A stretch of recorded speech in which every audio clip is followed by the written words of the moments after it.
Morning, glory, America. Bonjour, hi, Canada. It's Hugh Hewitt. Good morning to you. It's a great Thursday. Inside the Beltway, it's raining.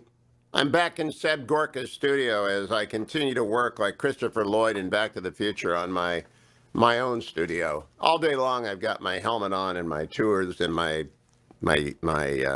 gaslit thing, that the torch that goes on, and I'm in there welding.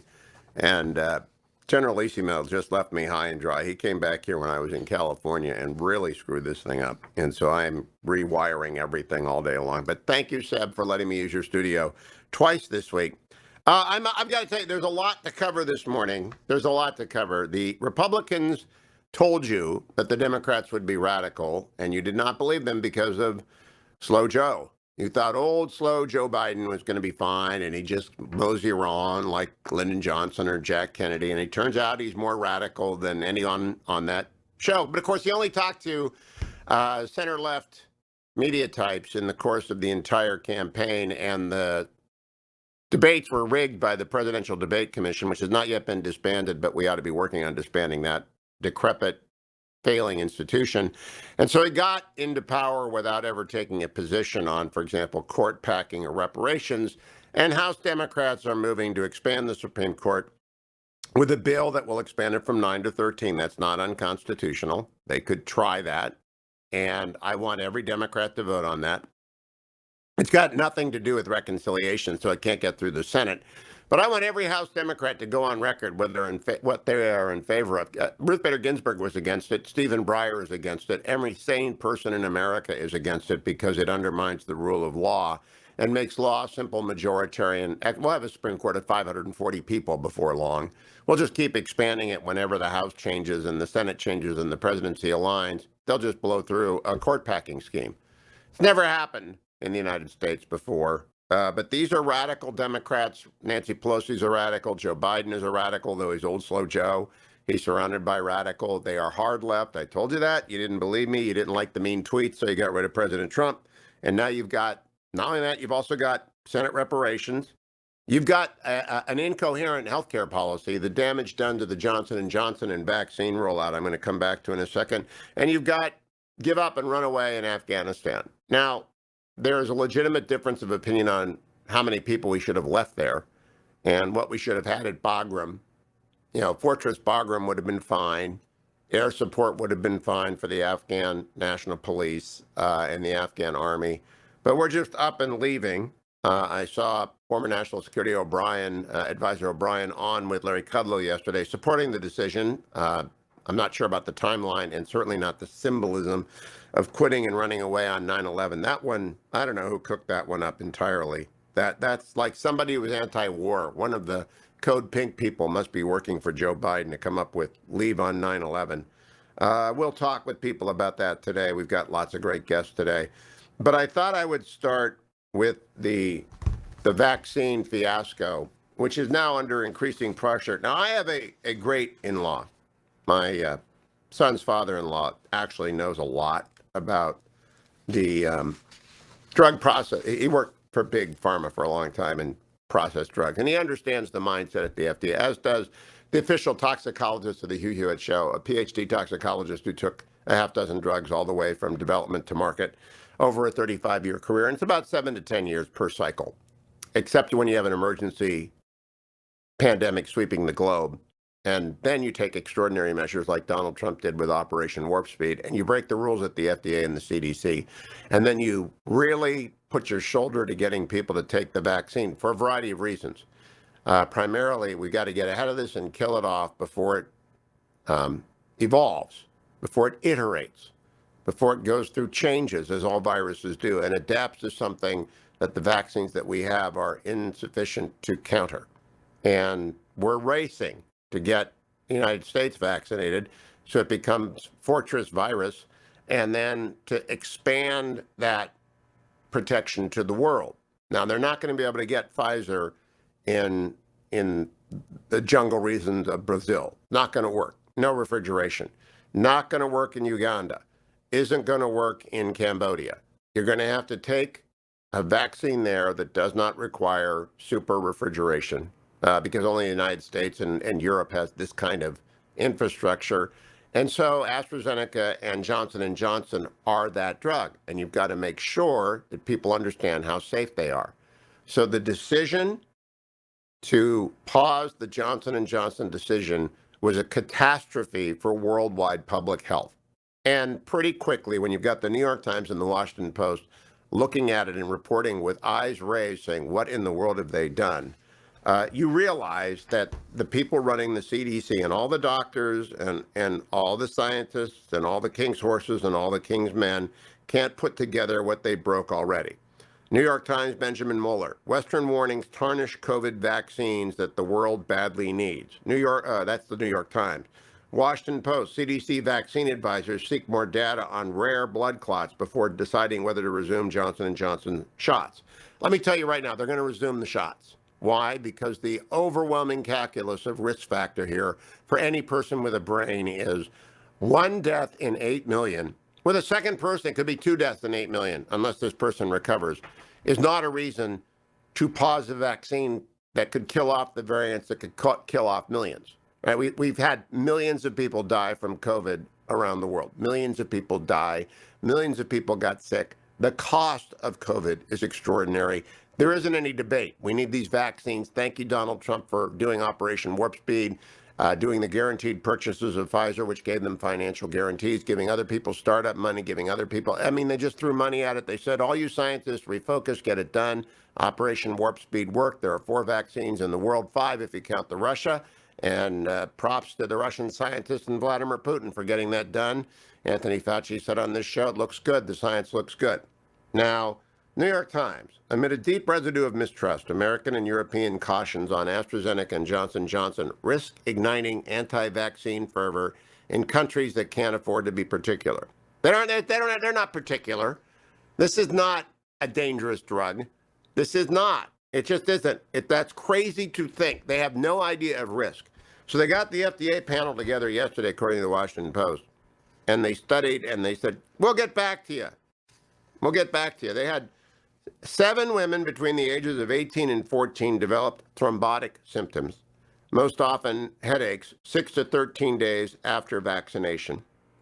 1 vaccine recipient, a Virginian woman, tragically died in March. Another is in critical condition. 2 have been discharged. 3 remain in the hospital. So we've had 2 out of 8 million. 2 out of 8 million. I mean, those aren't lottery shots. Those are not even lottery odds. But it is likelier that the Browns would have won when they were 0-16 the Super Bowl at the beginning of the season than to get a blood clot from this thing. And the share of people who thought the vaccine was very or somewhat unsafe increased overnight from 26% to 39%. Do you understand that? What they did in one day because they're dummies? Because they are really, really smart people with no world experience at all. They should have asked me. They should have asked anybody in the media who deals with ratings, who knows how to deal with general public opinion, who knows how to message. They should have asked a political consultant. They should have asked the president. He might have gotten up from his nap and felt clear-headed and said, yeah, that we're not going to do that. No, they didn't ask anybody. They did the science thing. They said, oh, well, we don't want anyone to get sick. Nobody at all, ever. And if anybody gets sick, we're not going to do any more. And that's what the FDA has been doing for years, which is why there are so few new drugs coming to market, which is why they had to pass the right to try law. Because people were dying, absolutely dying, with potential life-saving therapies that they weren't allowed to use because it might hurt them. That's the FDA way. And the Chicago way is the same. You bring an FDA person, we'll bring Donald Trump. It took Donald Trump to smash up that bureaucracy, and the only explanation for what they did is that they had to flex their muscles and prove that we're not Dr. So-and-so for no reason. We have white coats, and we can read statistical regression, and we know that what's going on here, and we've done this forever, and nobody screws with us. So they pushed back, and they screwed up the world completely. And if a variant comes back to the United States from the third world that could have been stopped, it is the fault of the FDA if it comes back to the United States. Remember that. I'll be right back on the Hugh Hewitt Show.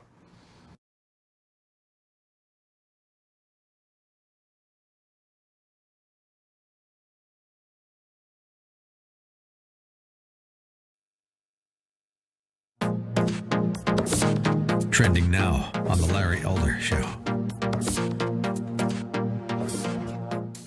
Holding in my baby brown libertarian fingers an article from the Daily Mail. This is the headline. Outgoing CNN anchor Brooke Baldwin rails against network about lack of women in leadership, saying, quote, the most influential and highest paid anchors are men, close quote, just months after she was temporarily taken off the air and replaced by Jake Tapper. And it goes on and talks about how she's expected to leave this month, and she gave an interview with Ms. Magazine. I had no idea Ms. Magazine was still being published. Is it still being published? Wow. I should start subscribing. I had no idea. Again. Ms. Magazine, she said, quote, the most influential anchors on our network, the highest paid, are men. My bosses, my executives, are men. The person who oversees CNN Dayside is a man. And my executive producer for 10 years is a man. So I've been surrounded by a lot of men. End of quote. And your complaint is that they smell bad, that they don't shower, they don't put the toilet seat down. What's your complaint? Quote, I know personally I fight for women's stories, but I get told no a lot, and I still manage to do it. End of quote. There's a lot more I need to do outside the walls of this place, close quote. So she's leaving CNN, says CNN is sexist, the same organization that for 4 years referred to President Donald Trump as sexist. Keep up with what's trending. Subscribe on YouTube today. Trending now on The Dennis Prager Show. Unlike the history of the United States, we now are guided by the frightened. The frightened make policy. That's the difference. It's the opposite of the only thing we have to fear is fear itself. All right, Joseph in Baltimore, Maryland. Hello. Hey, Dennis. Hi. You admitted on Tuesday that Israel's done the exact opposite of everything you recommended. Right. They've had 6,000 deaths. They have 36 times fewer people. 36 times 6,000 is 220,000. They have almost a third the number of deaths we have. From which I would draw the conclusion that everything you recommended is wrong. Well, how do you answer this? I looked it up, seeing your call. I looked up the list of countries. 150 countries have fewer deaths per million than Israel. So why do you pick Israel versus the U.S. and not Israel versus the 150 countries, 150 that did better than Israel and didn't do what Israel did? Well, your recommendations were for the Wait, please answer my question. I thought I answered yours. You compare Israel only to the U.S. I compare Israel to all other countries. I think that that's more scientifically... Because you've admitted yourself that countries that are homogenous, like Singapore, Taiwan, South Korea, aren't comparable. You don't compare the United States to South Korea. Israel's right, but I didn't. I said 150 countries. They're not all homogenous. Okay, go ahead. I don't want to interrupt you. They gave away all their hydroxychloroquine. They shut down 3 times, and they have one-third the number of deaths we do. Right, and they would have had a lot fewer deaths had they allowed ivermectin and hydroxychloroquine. Keep up with what's trending. Subscribe on YouTube today. Trending now on The Mike Gallagher Show. He's made a very big deal about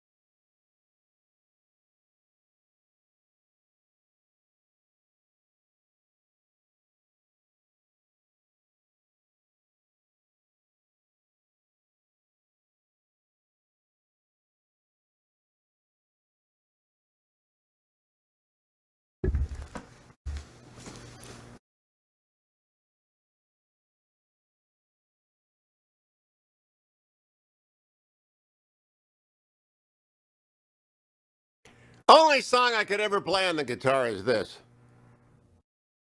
Welcome back, America. It's Hugh Hewitt. Early morning rain is what we've got inside the Beltway this morning. And I think it got into my internet cable system because I was back there with my mask down and my blasters and my little contraption trying to undo the damage Dwayne did. And it went and, dead. And so the water crushed it.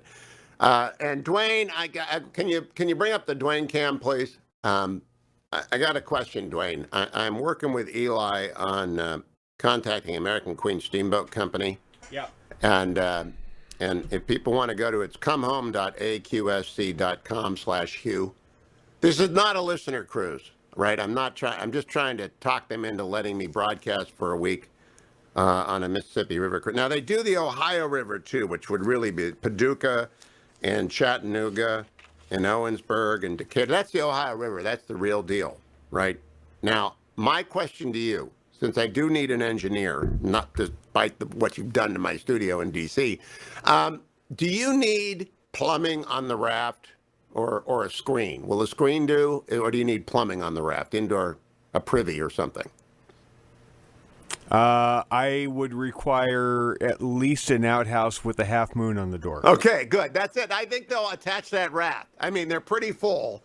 And if they find a room for me and a room for our broadcast gear, I think we can do a raft. Now, the question is, the variety, we got the Mississippi River cruises, which are Memphis and New Orleans and Vicksburg. Now, I've never been to Vicksburg either.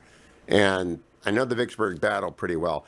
Versus the Ohio and the Tennessee and the Cumberland Rivers. That's Civil War area, too. And then there's the Columbia and Snake River cruises. Now, I know the Snake River appeals to you. I know you're pulled to it. Only because Evel Knievel jumped over it with a motorcycle. I know, and Voldemort in you is drawn to the Snake River. But of those three, if they offer us any of them, do we go? Sure.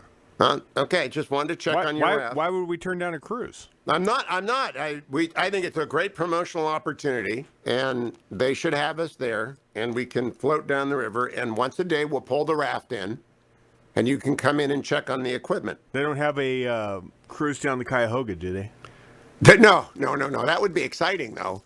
Yeah. All those balls flying out of Cleveland Stadium. If we were going past Progressive. How many hits did they have last night? You know, I'm not going to talk about last night. We're not going to actually. We were talking about Jadeveon Clowney signing with the Browns yesterday. Oh, I thought we were talking about the no-hitter in baseball last night. No, we're not. We're not talking about that. Why aren't we talking about the because no-hitter? Jadeveon, everybody was focused on the Browns yesterday, and that happened to the Indians. Including the Indians. Including the Indians, and I understand it completely. Jadeveon Clowney signed with the Browns yesterday, giving them the best defensive line to go along with the best offense to go along with Denzel Ward and John Johnson, and we have just got the greatest everything. We're going to the Super Bowl, and the Indians were high-fiving. They didn't bring their bats. They just did not bring their bats to Chicago. And so we're not going to discuss that at all, ever. I am going to discuss, though, what happened on the markets yesterday, brought to you by Birch Gold, because you need to know about this. Birch Gold is where you buy gold. You got to buy gold if inflation is coming. Joe Biden is president, so inflation is coming. And I do not talk about this lightly, because inflation is the worst tax. And anybody who has ever done economics will tell you inflation is the worst thing coming. And as I told you yesterday, the New York Times reported they are obsessing about it in the Biden White House, which means they know it's coming. Yesterday, the Dow went up 0.16%, and the S&P went down 0.41%, and the Nasdaq fell 1%. And they've got inflation fears. And I don't blame them, because I've got inflation fears. Any sane person has got inflation fears. Now, this morning, all the markets in England, Germany, and France are up. And the price of gold is up to $17.47 over yesterday, almost a 0.5% increase. The 10-year Treasury stayed where it was, but the gold price went up yesterday to $17.47. And I'm telling you to go to Birch Gold via Hugh Gold right now, buy your gold, roll over some of your IRA, or simply text the name Hugh to 474747. Don't get caught unprepared. Get 10% of your retirement into precious metals. Birch Gold will do that for you at hughgold.com. Coming right back, America, your phone calls at 1-800-520-1234. 1-800-520-1234, connection to the Hugh Hewitt Show. Now, on the Mike Gallagher Show.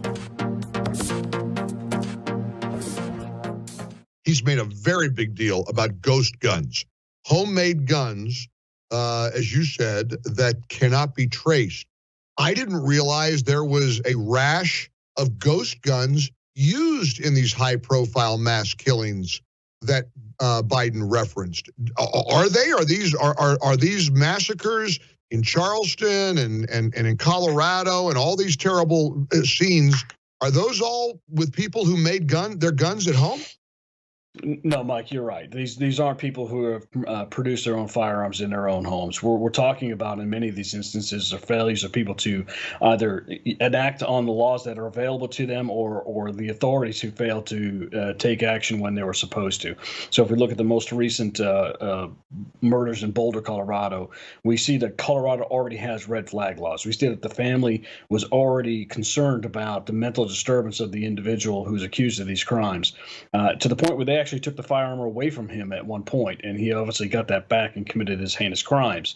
But they could have reached out and they could have used the red flag laws available to them there, and they didn't.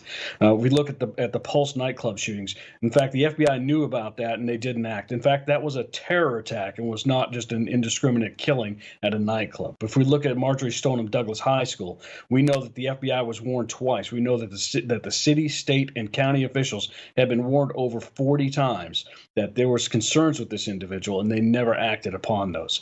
So what we're talking about is a failure of the system to actually work in the way it's supposed to, because people were either too afraid or because authorities didn't act when they were warned to. This is not an issue of so-called ghost guns. And part of the issue is that these are being conflated a lot of times with firearms that show up at a crime scene with the serial numbers obliterated. Keep up with what's trending. Subscribe on YouTube today. Trending now on the Charlie Kirk Show. You see, the people that perpetually want more power for themselves, they crisis hop. They hop from one crisis to the other. The environmental crisis, the Chinese coronavirus crisis. A crisis allows you to justify a power grab. There's nothing quite like a crisis that makes you feel more self-important and act like a totalitarian. A crisis generally means that the public will give up their freedoms and liberties. There's something even deeper going on here, though. As the CDC director says racism is a serious public health threat, they are now blending two of their most effective strategies. The fact that Americans will not question the science when it comes from anything from the CDC, despite the fact the CDC has lied to you about basically everything over the last year. The CDC has been wrong about almost everything, contributing to a serious mental health crisis, a suicide epidemic, alcoholism, drug usage, self-worth issues with young people, 40% of small businesses being closed, and the lockdowns did nothing. Let me say that again. The lockdowns did nothing to actually improve the well-being of our country. But the CDC now knows that Americans would rather be safe than free, and that safetyism is the predominant viewpoint in America. And they also know that Americans will not challenge this idea that America is systemically racist. Just won't. Keep up with what's trending. Subscribe on YouTube now today on America First with Sebastian Gorka. Why is it that we have to wait? Is this so often the case for a British tabloid newspaper to report the story of Hunter Biden for anybody to take notice? Because our media just aren't interested. Our media want to protect the Bidens. They want to protect liberals, most of the media, and they just aren't. They're not honest brokers, right? We knew the contents of this laptop in September and October. Yeah. This should have been out and out everywhere. But what do we have instead? Instead, we had the New York Post being blocked from Twitter. Instead, we had CNN and others suggesting that Hunter Biden's own laptop that he signed over was somehow Russian disinformation. Absolute nonsense. Keep up with what's trending.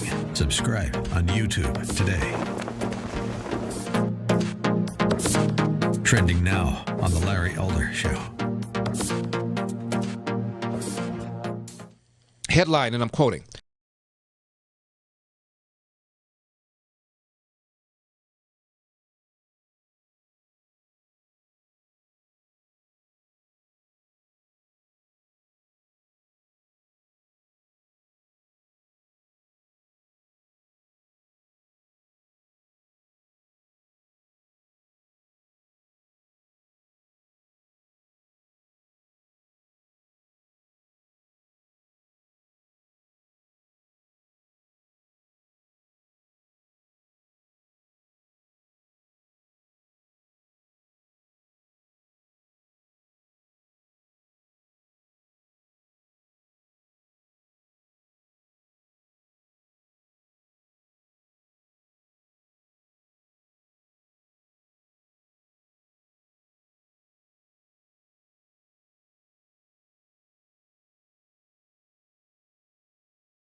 Welcome back, America. It's Hugh Hewitt.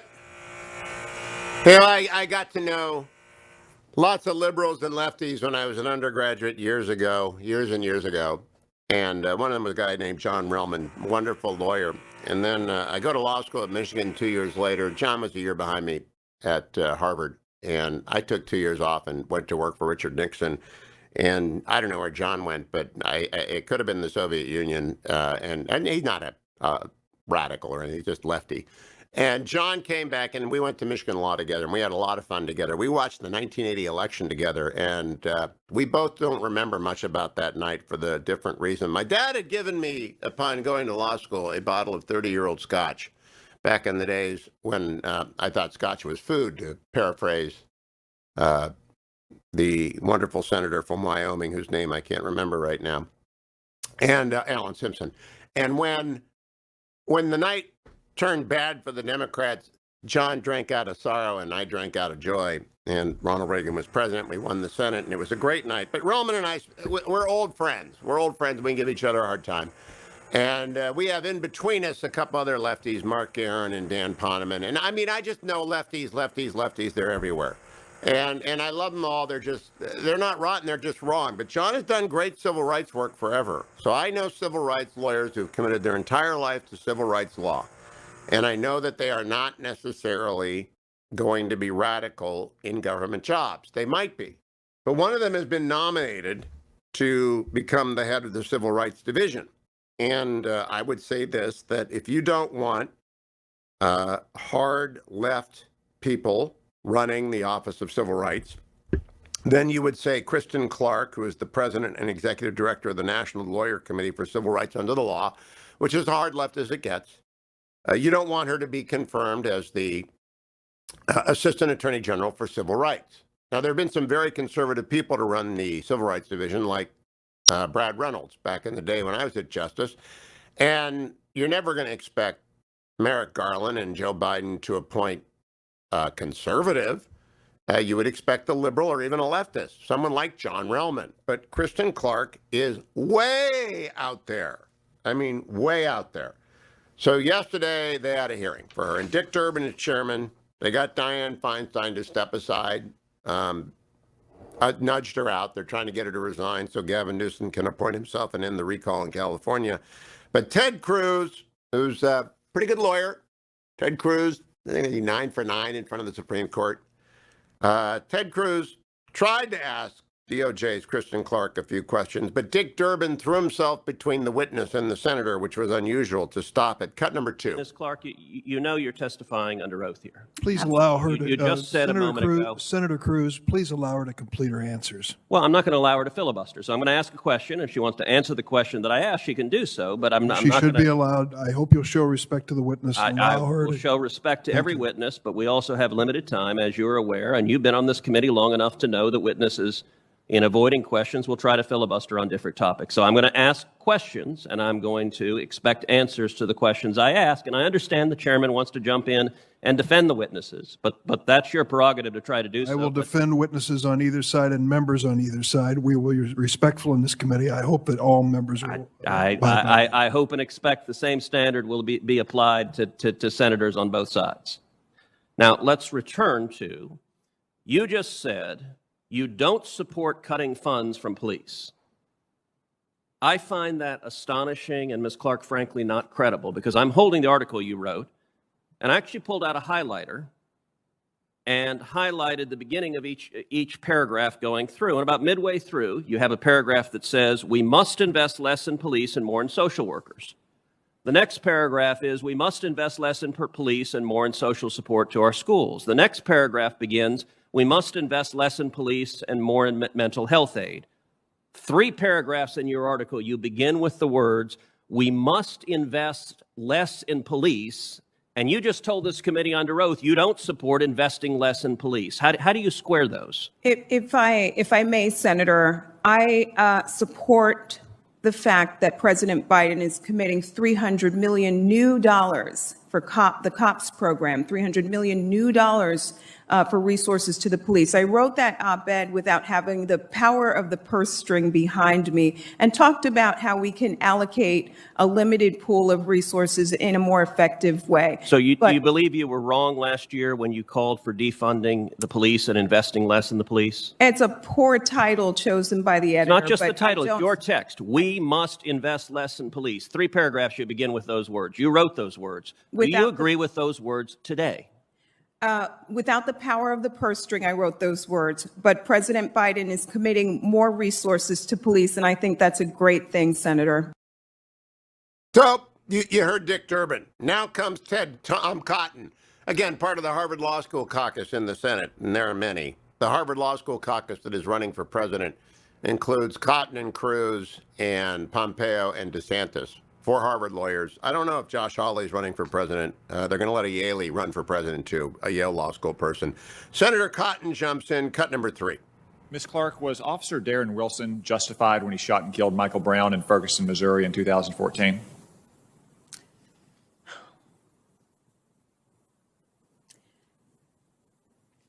So there is a trial underway right now, Senator, and I, like millions of people, am sitting back and watching the trial as it plays out, and am prepared to accept the verdict of the jury.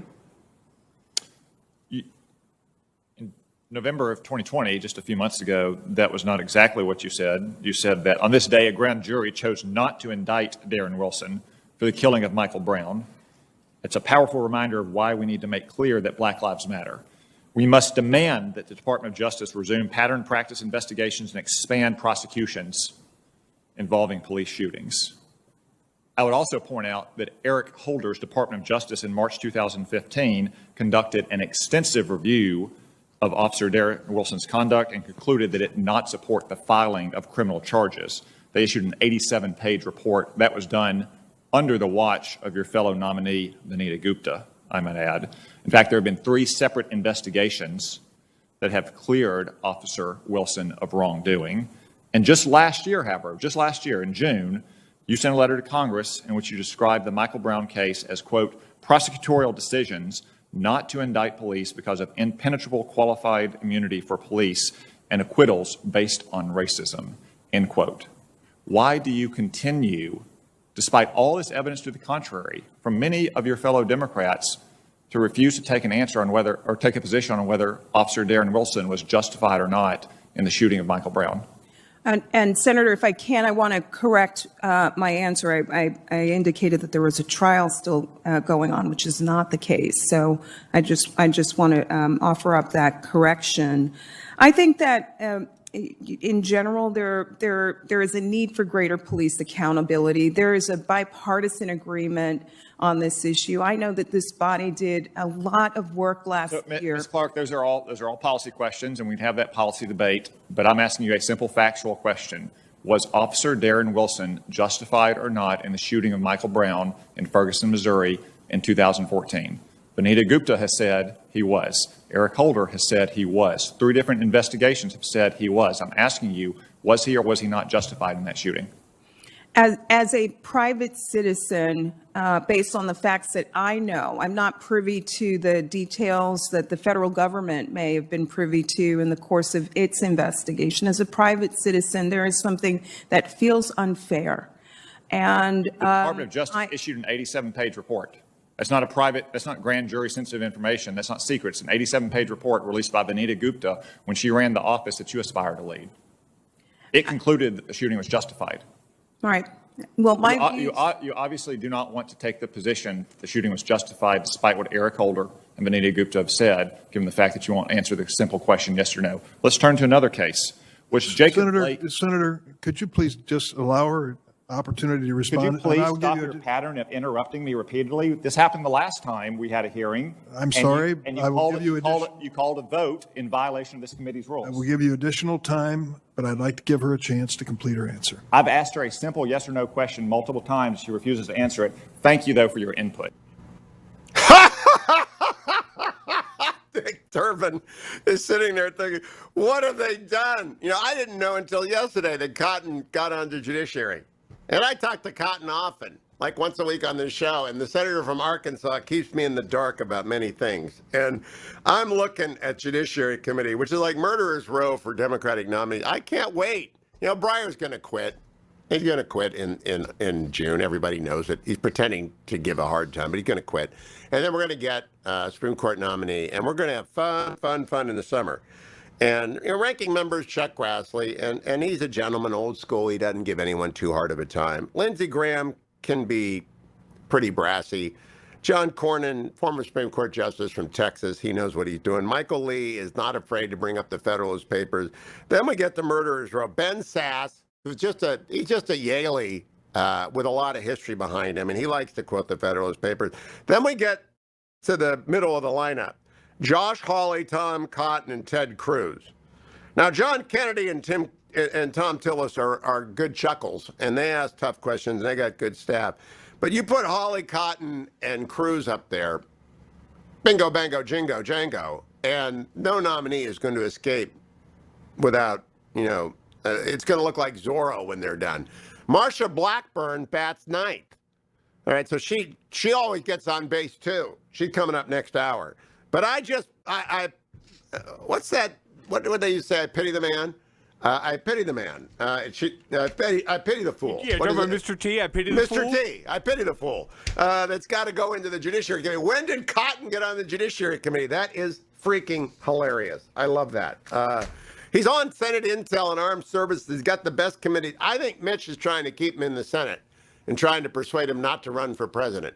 Now, I've told everyone my informal ranking is there's a top tier of 4 people. Cotton, DeSantis, and Pompeo, the Harvard lawyers, and then Chris Christie, the New Jersey brawler. That's my unofficial top tier for 2024. And they're all buddies, right? They're all buddies. I mean, Christie's an outsider. Christie just brings roundhouse after roundhouse. He beats up on Rahm Emanuel. If that was a fight, they'd stop it every weekend, too, on ABC News. And I'm just looking forward to 2024. We'll get through this. We're not going to pack the Supreme Court. We're not going to raise taxes through the ceiling. We're not, it's already broken. The Democrats are down to 2 people in the House. They'll get back up to 5 eventually, but they're going to break apart as they get close to 2022 and the redistricting comes through. And they are going to be worried about getting wiped out, which is what's going to happen to them. And they're going to start hiding from Nancy Pelosi, who's done. She's finished. She's out of here. Joe Biden doesn't know what day it is when it comes to the election, how long away it is. So he keeps saying crazy stuff. My gosh, the Judiciary Committee is going to be a lot of fun. There are advantages to being in the minority. You get to yell at poor Dick Durbin, who's never going to win the spelling bee. I, however, brought my relief factor. Now, I knew Seb Gorka didn't have any relief factor today, so before I left the house, after Dwayne destroyed my studio, I went and got my own package of relieffactor.com. Because I knew that Seb doesn't keep it anywhere where I can use it. And I brought my own lukewarm coffee. I never wanted to be that guy that drinks all the coffee and doesn't know how to make it, but I am that guy this morning in the Gorka complex. They call it Castle Gorka. And over at Castle Gorka, there's one coffee pot, which I'm draining, and I don't know how to refill it. I normally make the coffee, but at Castle Gorka, everyone's looking at me out of the side. There's a guy who drinks all the coffee and didn't make the coffee. But I need it for my relief factor. We're going to take it on the air. Hyperion, Kirkman, Resveratrol, Omega. Did 3 miles, good pace yesterday, long 6 miles today if it's not raining. Coming back with Michael Oren. It was Israel's Memorial Day yesterday. I want to talk to him about that. From Castle Gorka, it is the Hugh Hewitt Show.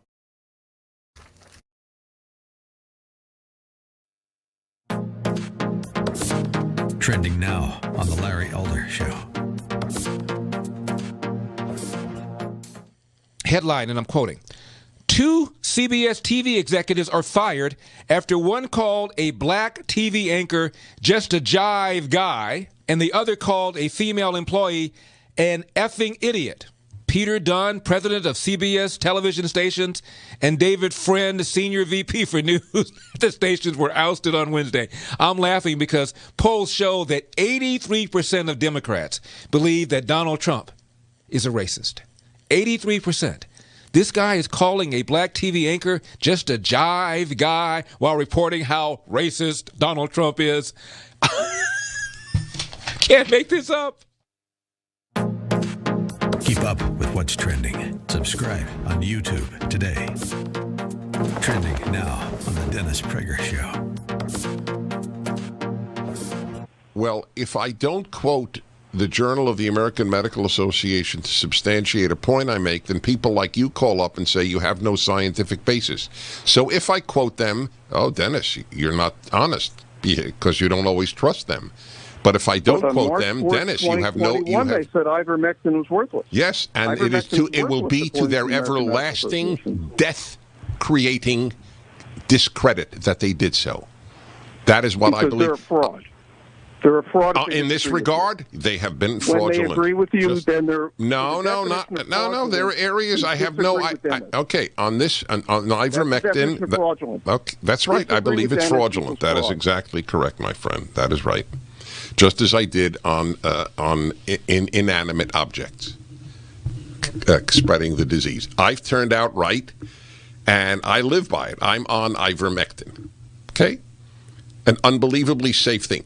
That these people prefer to put people on ventilators than give them ivermectin early has created in me a contempt for the Journal of the American Medical Association and the New England Journal of Medicine and the medical profession that I never had before. Better to go on a ventilator than take ivermectin early. These people are killing Americans. There are epidemiologists I have had on this show from Yale and elsewhere who believe that hundreds of thousands of Americans are dead because of the medical profession. I agree with that. That's worse than fraud. That's homicide. Get it? Keep up with what's trending. Subscribe on YouTube today. Trending now on The Mike Gallagher Show. I will ask for your reaction to the president's promise that nothing he recommended impinges on the Second Amendment. Well, it is a very, I guess, unique interpretation of what the Second Amendment is then. If we're looking at the infringement upon the Second Amendment and the government trying to pass any kind of restrictions on that, I certainly think there's an argument to be said that if he's passing the idea that you can no longer build a firearm in your home, which has always been legal in America, even before the founding of our nation, you could build a firearm in your home. If he's now saying you can't do that, well, I would argue that we're looking at an infringement upon Second Amendment rights. If he's talking about reclassifying and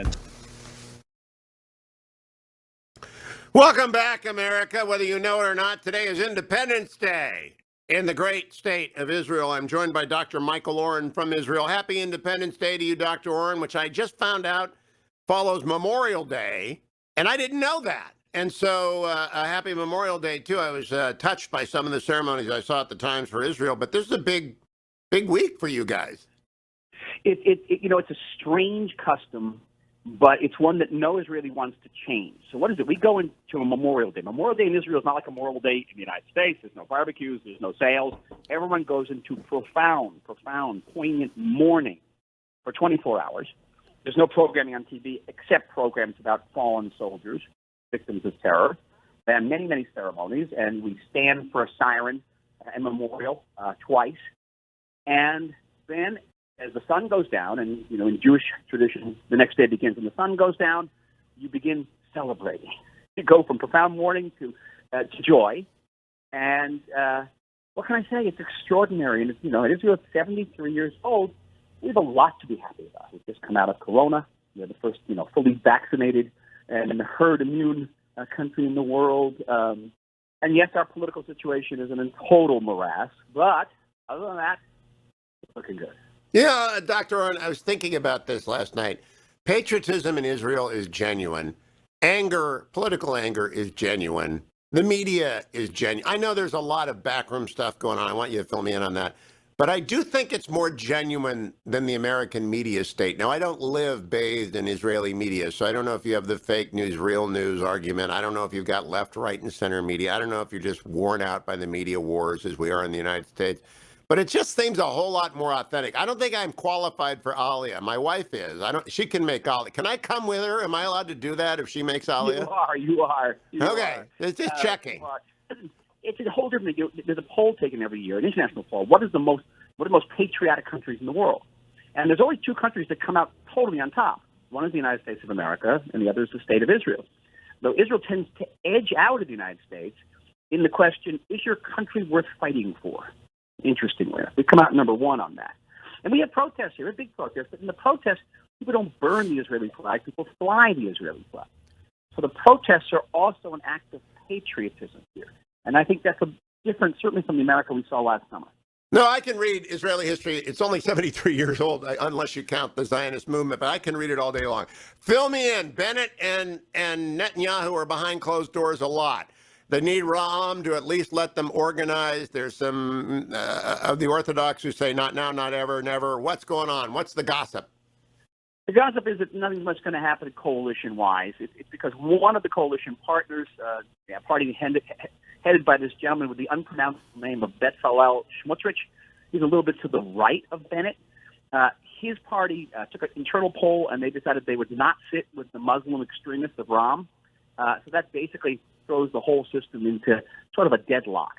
And now the scuttlebutt is that Netanyahu is maneuvering to get himself elected president of Israel, because the current president, Ruby Rivlin, is concluding his term. It's a 7-year term.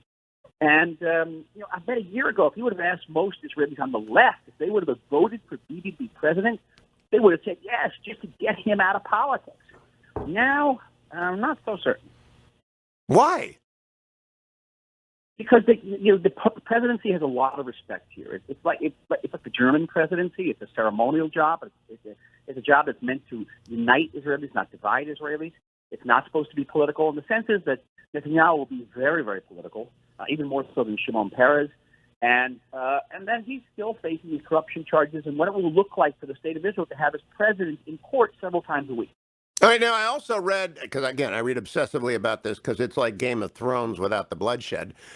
We've got, it is, it's just wonderful.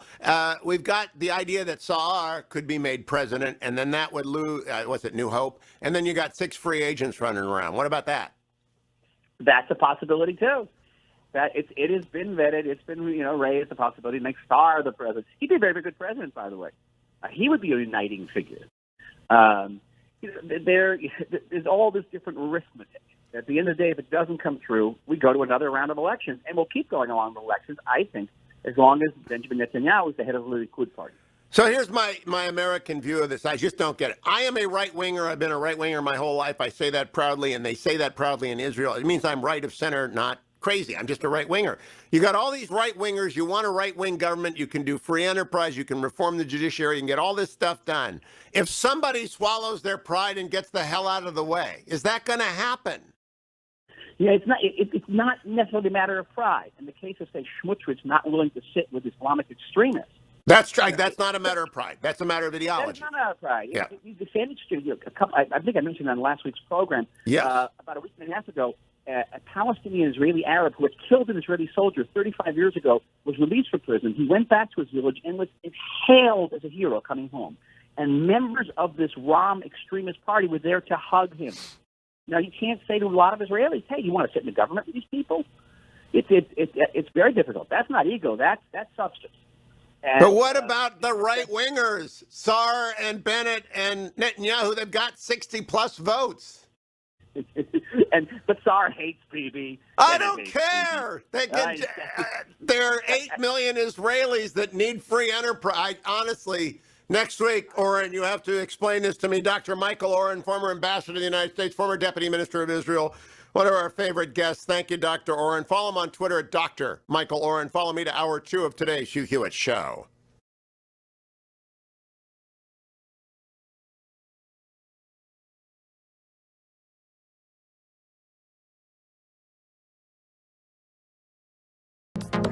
Trending now on the Mike Gallagher Show.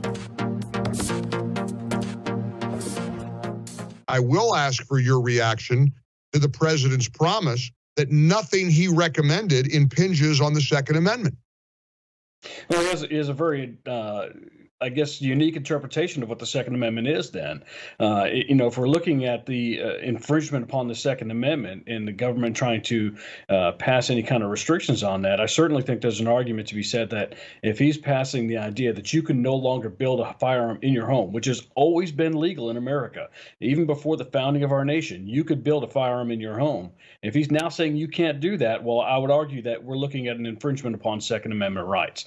If he's talking about reclassifying an entire class of pistols under the National Firearms Act, which would make it so you couldn't possess these firearms unless you submit your photo, you submit your fingerprints, you pay a $200 tax stamp and undergo extensive background checks through the ATF, and then be put on a government watch list simply for exercising your Second Amendment rights. I think that that's called an infringement upon your rights. And I think that's something that the American public needs to reach out to their members of Congress and remind them that they are the check on the executive branch. The legislative branch then is one of the checks to keep the executive branch within their role and make sure that they're not overreaching.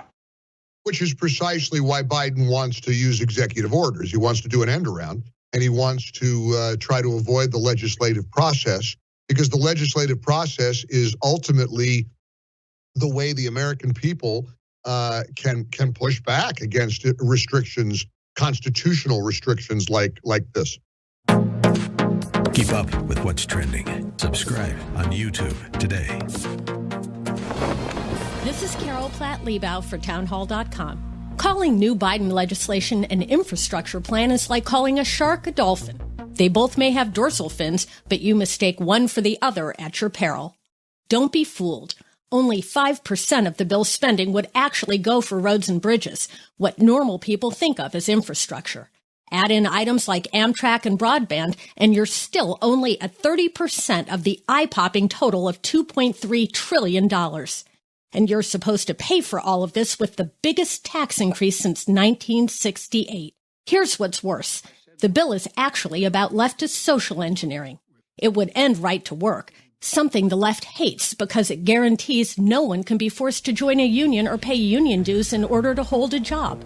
Ending it offers a rich new source of campaign contributions for Democrats. Calling a shark a dolphin doesn't make it one. I'm Carol Platt-Liebau. Trending now on the Charlie Kirk Show. Woodrow Wilson was more concerned with his legacy than what was right for America. He believed the founding fathers were misled. He was the first president in American history to actually philosophically and politically challenge the beliefs of the founding fathers. Woodrow Wilson and Joe Biden are very similar. They care about a radical restructuring and redefinition of America, and I'm going to say something controversial that I have not said publicly. You ready for this? Joe Biden is governing much more radically than Barack Obama. Let me say that again. Joe Biden is governing much more radically. Is that the right way to say it? Much more radically? I guess that's correct. Just doesn't sound right. He's governing more radically than Barack Obama. One of the main reasons is because the people behind him are growing impatient. And they're starting to smell and taste victory. Cut 86, MSNBC analyst, says it himself. Play Cut 86. Just trying to push forward. So that's a big thing, a paradigm kind of shift. Maybe, I know we've been talking about this for several weeks here, the Roosevelt era to the Reagan era. Are we on the verge of a new activist, progressive era led in an unlikely way by Joe Biden? I think that's not impossible. Not impossible. MSNBC starting to get excited. Joe Biden is doing more for the anti-American cause in America than any person that has been in office recently. Keep up with what's trending. Subscribe on YouTube today on America First with Sebastian Gorka. Well, it's strange, isn't it? It's strange to say, it's Russian disinformation. Then for Hunter Biden in a puff piece interview this week say, it could have, I don't know. I'm not sure if it was mine. It could be Russian disinformation. Boris, if your lawyers are demanding the computers back, doesn't that mean they are Hunter Biden's? Am I crazy there? You're not crazy, my friend. You're not crazy. You're more rational than Hunter Biden, but you're definitely, you're definitely not crazy. This whole thing is such a joke. Hunter Biden is laughing in the face of Americans with these interviews. Jimmy Kimmel, where he dares to attack Don Jr., while T. Hunter is literally the face of nepotism in America. I mean, this is somebody who is a good-for-nothing failure, who's committed crime after crime. All you have to do is look at the contents of the laptop. And yet he gets to go on CBS this morning. And by the way, talk about collusion, talk about cahoots. Viacom CBS owns Simon & Schuster, which put out the book. And then he goes on CBS to promote it. That's globalism for you in today's economy. Hunter Biden is an affront to the American people. The fact that the truth about him didn't come out during the campaign is a huge failure of mainstream media, but not one that I think they're going to fix anytime soon because they're so in bed with the left. Keep up with what's trending. Subscribe on YouTube today. Trending now on The Larry Elder Show.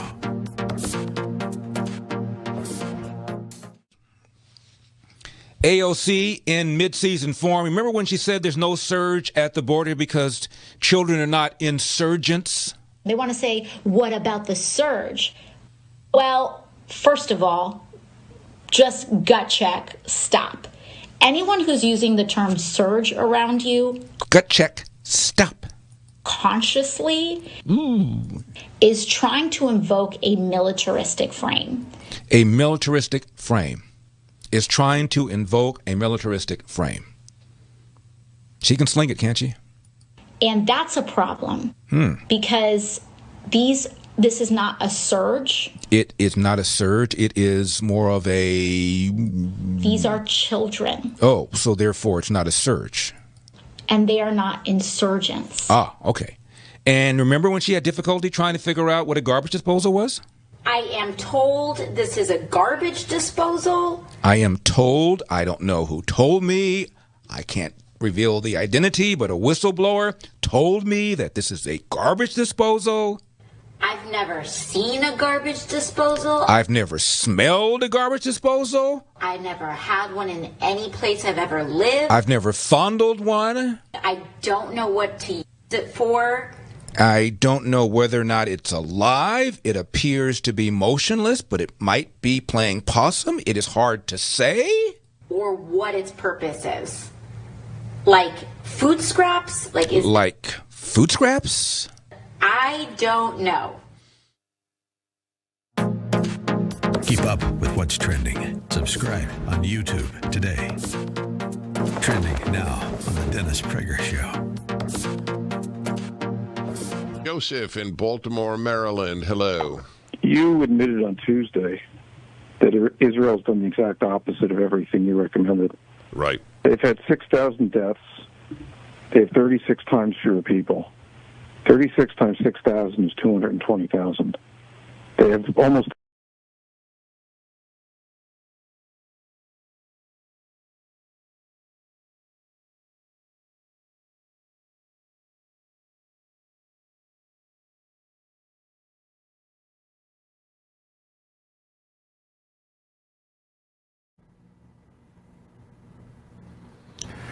Morning. Morning, glory, America. Bonjour, hi, candidates. Hugh Hewitt inside Castle Gorka today because the internet never works when it rains in my part of Northern Virginia. I don't know if Seung Kim experiences that. She's a senior correspondent with the Washington Post covering the White House and Congress. Seung-min, does the internet in your neighborhood just go to hell whenever it rains? Because Xfinity may be the worst. It just does. If it rains, then it doesn't work, and I have to go to the high ground of Castle Gorka in Transylvania and hold forth from there. What happens to you when it rains? Does it work at the Post? I mean, both at home and at the Post, it seems to be fine, even in hard rain, but that's got to be frustrating here. Oh, no, I'm near the river. I think the river, if the river hits a certain level, it floods Xfinity's underground bastion, and they have to flee. And I have to go to the high ground. And I don't like Castle Gorka. It's got these barricades and angry gargoyles on it, and it's just... the wind whistles around the turrets at the top, and I'm up in the right tower. Hey, Seung-min, I got to ask you, number one, did you know Tom Cotton got on Judiciary? Did anyone tell you? Yeah, they announced the slate, several weeks ago once they finally got the Senate organized, and I thought that was a pretty interesting move. Obviously, a very important committee on a lot of fascinating issues. We know Tom Cotton's an ambitious man, and he's talked a lot about issues like immigration and guns in the past. So it kind of makes sense that he got a spot on that committee. Well, it's the murderer's row of Republican committees. I'm actually kind of looking forward to Justice Breyer's retirement, which I think is happening in June. And they're going to send up a very well-qualified nominee. They'll know that it's going to be an African-American woman. We know that. And I think I know who it's going to be. And she's going to be very well-qualified. But it's still going to be fun because it's the murderer's row. Cruz and Lee and Hawley and Cotton and it's the murderer's row of like the smart senators. And and Cotton yesterday took Kristen Clark apart. And when Dick Durbin tried to shut him up, Dick Durbin turned into Brave Sir Robin. Can we have the music, please? Do we have Brave Sir Robin music? I don't know if Seung-min is a. Are you familiar with Brave Sir Robin, Seung-min? I am actually not. You don't know Brave Sir Robin? All right, hit the music, Adam. Oh, no, it's not ready. Honestly, did the internet take it out too? He was busy editing it. It's a...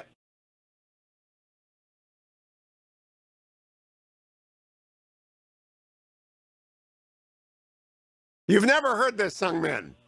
I don't think so. Oh, my gosh. You kids.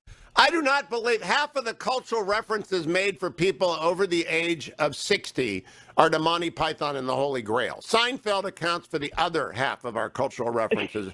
And before the 2016 debate, CNN would whisper in my ear, no Seinfeld jokes, right before, because they knew that there were people like you who would not get them. You've got to watch Monty Python and the Holy Grail. You've never watched it. I have seen it, but I just don't remember that part. I remember kind of the other big parts. But well, Dick Durbin is Brave Sir Robin. And yesterday, Cotton took him apart after Ted Cruz took him apart. He's like a Zorro victim.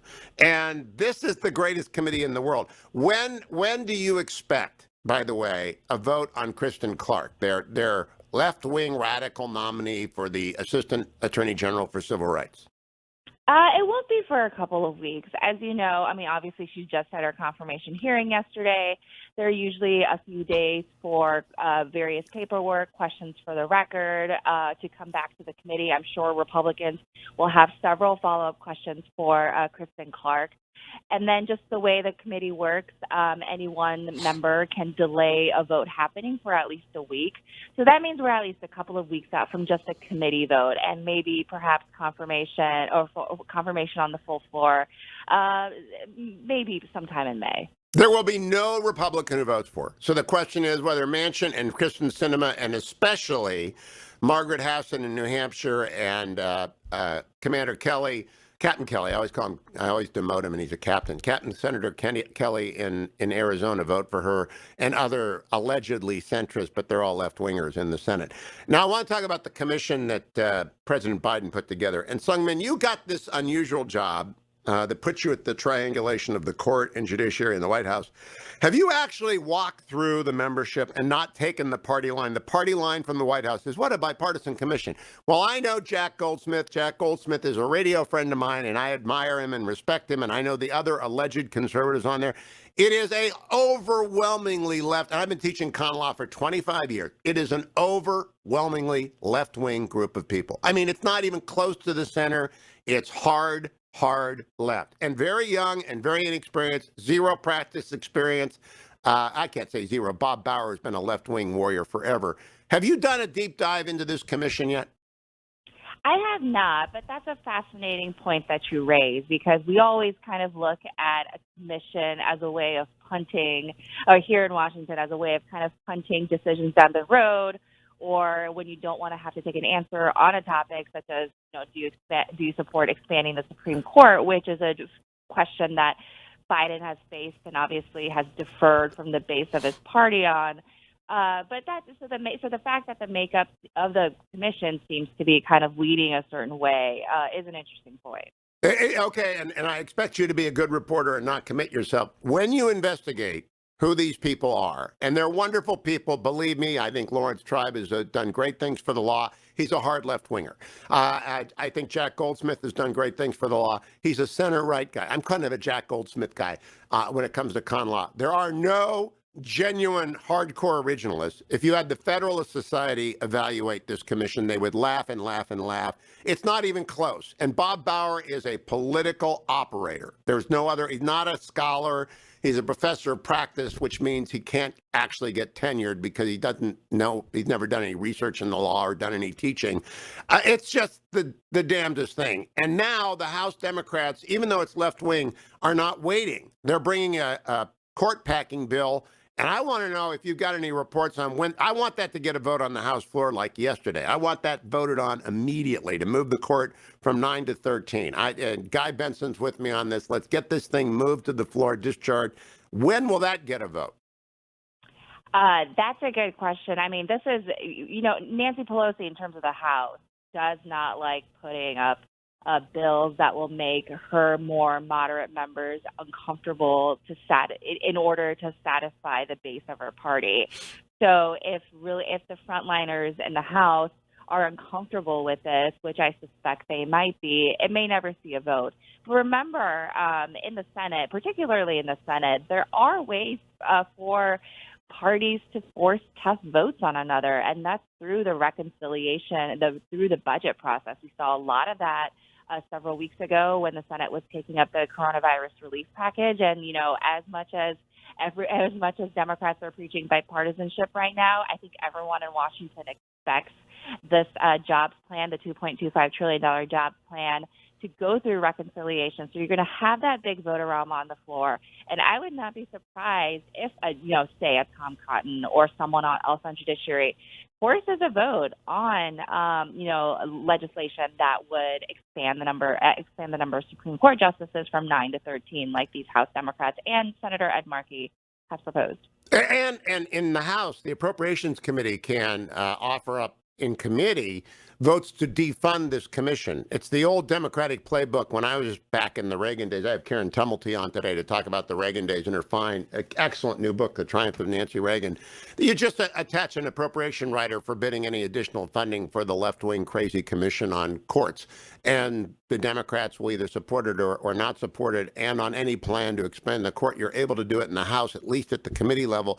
But does the House not have the equivalent of the Senate vote-a-rama? Seung Kim?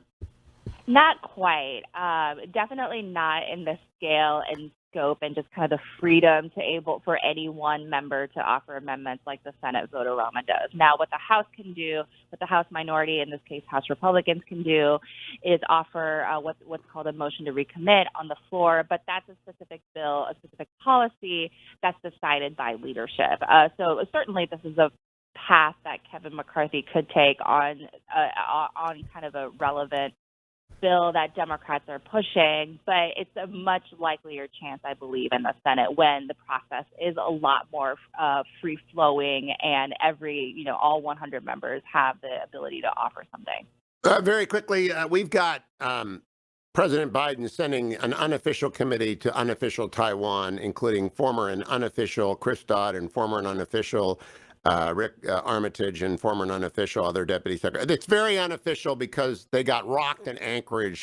Tony Blinken and Jake Sullivan took right uppercuts from Mr. Yang. I'll be writing about this for the Washington Post a little bit later in the day. Is Team Biden aware that they look like appeasers right now? And John Kerry's running off to China to do climate stuff. Do they get it that they look like, Neville Chamberlain right now? I think they've answered a lot of questions about that Anchorage incident, and clearly foreign policy is a big issue for them this week with all the news. But certainly that's something that they're continuing to face questions on. Seung-Min Kim, I look forward to continuing. I read your piece on refugees. I just didn't think it was as interesting as the threshing field that Judiciary Committee has become. Good to talk to you as always, Seung-Min Kim in the Washington Post. Stay tuned, America. It's the Hugh Hewitt Show from Castle Gorka.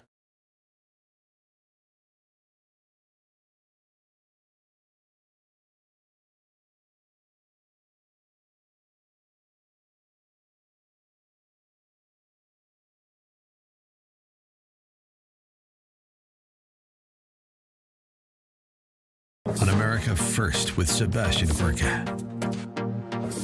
Well, it's strange, isn't it? It's strange to say, it's Russian disinformation.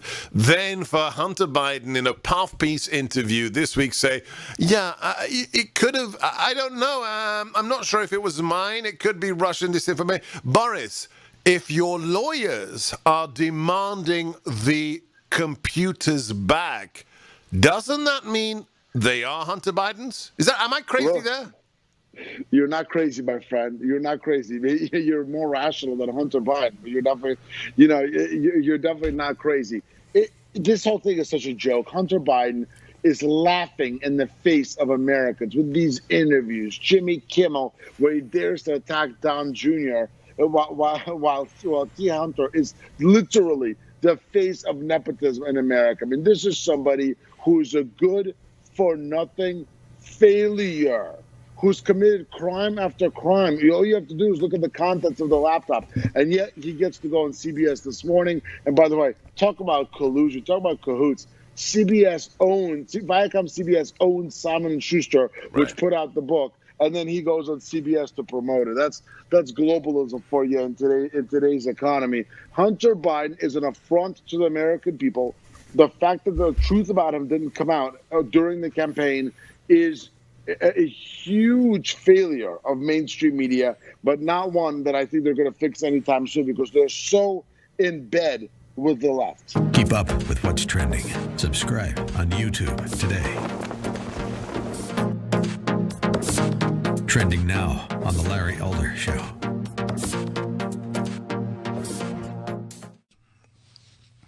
AOC in mid-season form. Remember when she said there's no surge at the border because children are not insurgents? They want to say, what about the surge? Well, first of all, just gut check, stop. Anyone who's using the term surge around you, gut check, stop, consciously is trying to invoke a militaristic frame. A militaristic frame. Is trying to invoke a militaristic frame. She can sling it, can't she? And that's a problem because this is not a surge. It is not a surge. It is more of a... These are children. Oh, so therefore it's not a surge. And they are not insurgents. Ah, okay. And remember when she had difficulty trying to figure out what a garbage disposal was? I am told this is a garbage disposal. I am told. I don't know who told me. I can't reveal the identity, but a whistleblower told me that this is a garbage disposal. I've never seen a garbage disposal. I've never smelled a garbage disposal. I never had one in any place I've ever lived. I've never fondled one. I don't know what to use it for.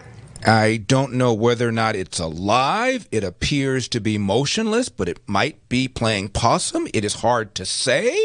Or what its purpose is. Like food scraps? Like food scraps? I don't know.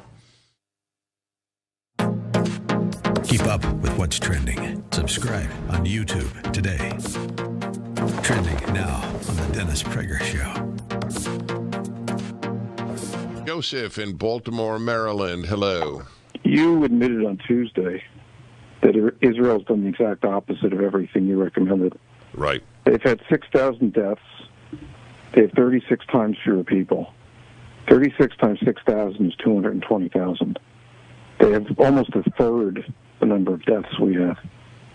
From which I would draw the conclusion that everything you recommended is wrong. Well, how do you answer this? I looked it up, seeing your call. I looked up the list of countries. 150 countries have fewer deaths per million than Israel. So why do you pick Israel versus the U.S. and not Israel versus...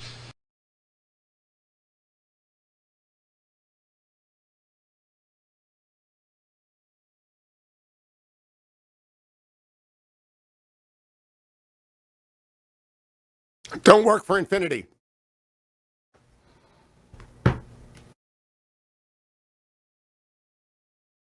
Do not work for Xfinity.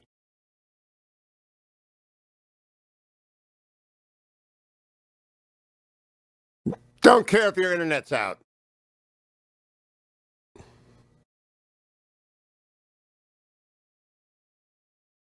Do not care if you can't broadcast. Welcome back, America. Gordon Lightfoot writes lots of rainy day songs. My friend Russ sent me that, and I appreciate that because evidently rainy day people simply do not work for Xfinity. That is Northern Virginia's internet provider. And honestly, whenever it rains and you live near the river, out it goes. Dead. And I have to retreat to the high ground of Castle Gorka in an undisclosed location, high atop a hill. And it's got these turrets, and he's got a little turret set aside for me way up in the North Castle where the wind is blowing behind me. Can you open the window a little bit, let people hear the wind? They wouldn't believe it. It's in Northern Virginia, but nevertheless, Castle Gorka is nobody's idea of a fun place to come. Seb lives here and plots and broadcasts, but I am let in by a very unusual looking manservant who serves in Castle Gorka and it's really a fine. You're up on a hill, so you don't have to worry about the internet connections going out. But the wind, oh my gosh, the wind outside the whistles of Castle Gorka's turret is something else. I want to tell you that Tom Cotton going on judiciary has made my day. It really, really has made my day. UN Ambassador Linda Thomas Greenfield also made my day yesterday because she articulated the Biden worldview. Remember, one of Biden's first announcements was that Linda Thomas Greenfield would be our ambassador to the world at the United Nations. And here's what she said yesterday, cut number 15. I've seen for myself how the original sin of slavery weaved white supremacy into our founding documents and principles. But I also shared these stories to offer up an insight, a simple truth I've learned over the years. Racism is not the problem of the person who experiences it. Those of us who experience racism cannot and should not internalize it, despite the impact it can have on our everyday lives. Racism is the problem. You know, it would have been very easy to say. It was in our original documents. The good news is a civil war that cost 600,000 lives was waged by the anti-slavery forces against the pro-slavery, pro-racism forces. And even when that proved insufficient to rid the original sin from the United States, we added the 14th Amendment. And when the 14th Amendment proved insufficiently strong, we had the Civil Rights Movement in the 60s and the 1964 Civil Rights Act. And racism is illegal and unconstitutional in the United States. And since Brown v. Board, that is the one thing on which left and right agrees, is that race may not be a part of official decision-making ever. No penalty can be inflicted. No reward can be given on the basis of race. We are a colorblind society. We got it fixed. I'm very proud of the country. I come from abolitionist Ohioans who fought in the Civil War on the side of the Union. And Ashtabula was the northern terminus of the Underground Railroad. There are many others. It's not exclusive. But the abolitionist strain in me is large, and insults like this, when they are uncorrected, partial readings of the record about American history ought not to stand, and so I wanted to tell you about that. I also wanted to tell you that the 10-year Treasury did not go up yesterday, which means andrewandtodd.com have still got amazing, amazing offers for you. And by that, I mean they've got jumbo loans for people who are buying in Northern Virginia or California or somewhere. People are rushing to buy a house because they see inflation coming. And AndrewandTodd.com or with Sierra Pacific Mortgage, they will help you get financed. And as I said, I need someone in Central McLean to send me an email that they will sell my friends a house because they can't go through broke. No house makes the market in McLean, Virginia. I got friends who want to move to McLean, Virginia. I don't know why. I never wanted to live in McLean. The traffic up there, that makes St. Paul, Minnesota look like a rational map. That's what McLean, Virginia is. McLean, Virginia is the worst traffic pattern in the United States. I never wanted to live there, but my friends want to live there, and so I need to find a non-listing that's going to be a listing in McLean, Virginia, and maybe I can get Jonathan Leahy to help me out here. And AndrewandTodd.com will finance any loan you need. 888-888-1172. 888-888-1172.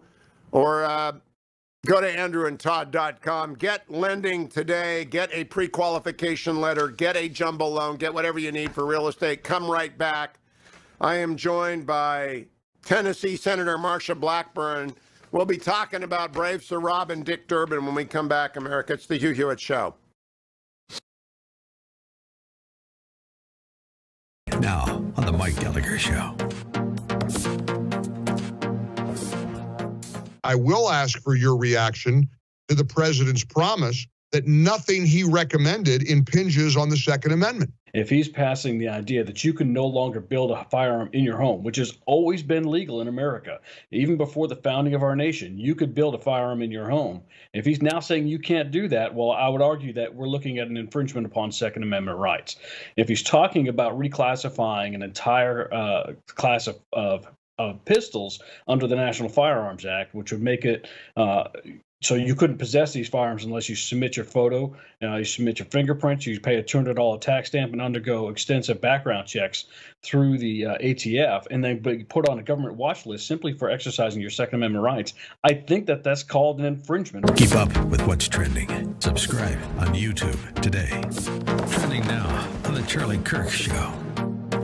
We now have a radical, unproven philosophy, critical race theory, that is running our entire government. The CDC director says racism is a serious public health threat. Quote, a growing body of research shows that centuries of racism in this country has had a profound and negative impact on communities of color. That's not true. It's not true. Read Discrimination and Disparities by Thomas Sowell. Just because there is a disparity does not mean that discrimination is to blame. The fatherless epidemic in the black community is a serious public health threat. You want to know what's keeping black people down? It's not racism. It's government programs, failing public schools, Democrat policies, and the lack of fathers in the home. Keep up with what's trending. Subscribe on YouTube today. Trending now on America First with Sebastian Gorka. Why is it that we have to wait? Is this so often the case for a British tabloid newspaper to report the story of Hunter Biden for anybody to take notice? Because our media just aren't interested. Our media want to protect the Bidens. They want to protect liberals, most of the media, and they're not honest brokers, right? We knew the contents of this laptop in September and October. Yeah. This should have been out and out everywhere. But what do we have instead? Instead, we had the New York Post being blocked from Twitter. Instead, we had CNN and others suggesting that Hunter Biden's own laptop that he signed over was somehow Russian disinformation. Absolute nonsense. Well, it's strange, isn't it? It's strange to say, it's Russian disinformation. Then for Hunter Biden in a puff piece interview this week say, it could have, I don't know. I'm not sure if it was mine. It could be Russian disinformation. Boris, if your lawyers are demanding the computers back, doesn't that mean they are Hunter Biden's? Am I crazy there? You're not crazy, my friend. You're not crazy. You're more rational than Hunter Biden. But you're definitely, you're definitely not crazy. this whole thing is such a joke. Hunter Biden is laughing in the face of Americans with these interviews. Jimmy Kimmel, where he dares to attack Don Jr., while T. Hunter is literally the face of nepotism in America. I mean, this is somebody who is a good-for-nothing failure. Keep up with what's trending. Subscribe on YouTube today.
Brave Sir Robin, played by Eric Idle, a great, great Monty Python cast member in the infamous and famous movie Monty Python and the Holy Grail. Brave Sir Robin ran away.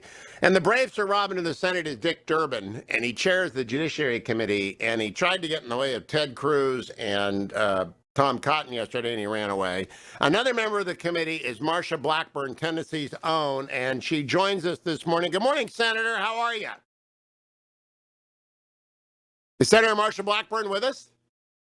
Yes, I am doing well, and I'm glad to join you. And you are right. We're trying to make certain that the Senate Judiciary Committee abides by the rules. Quite a novel idea, right? Dick Durbin was embarrassed yesterday. I got to ask you about him. I know the rules of the Senate are never to speak ill of another senator, but I want you to know, number one, we've got a brand new affiliate in Spartan, Tennessee this week, News Talk 1050 AM in Sparta.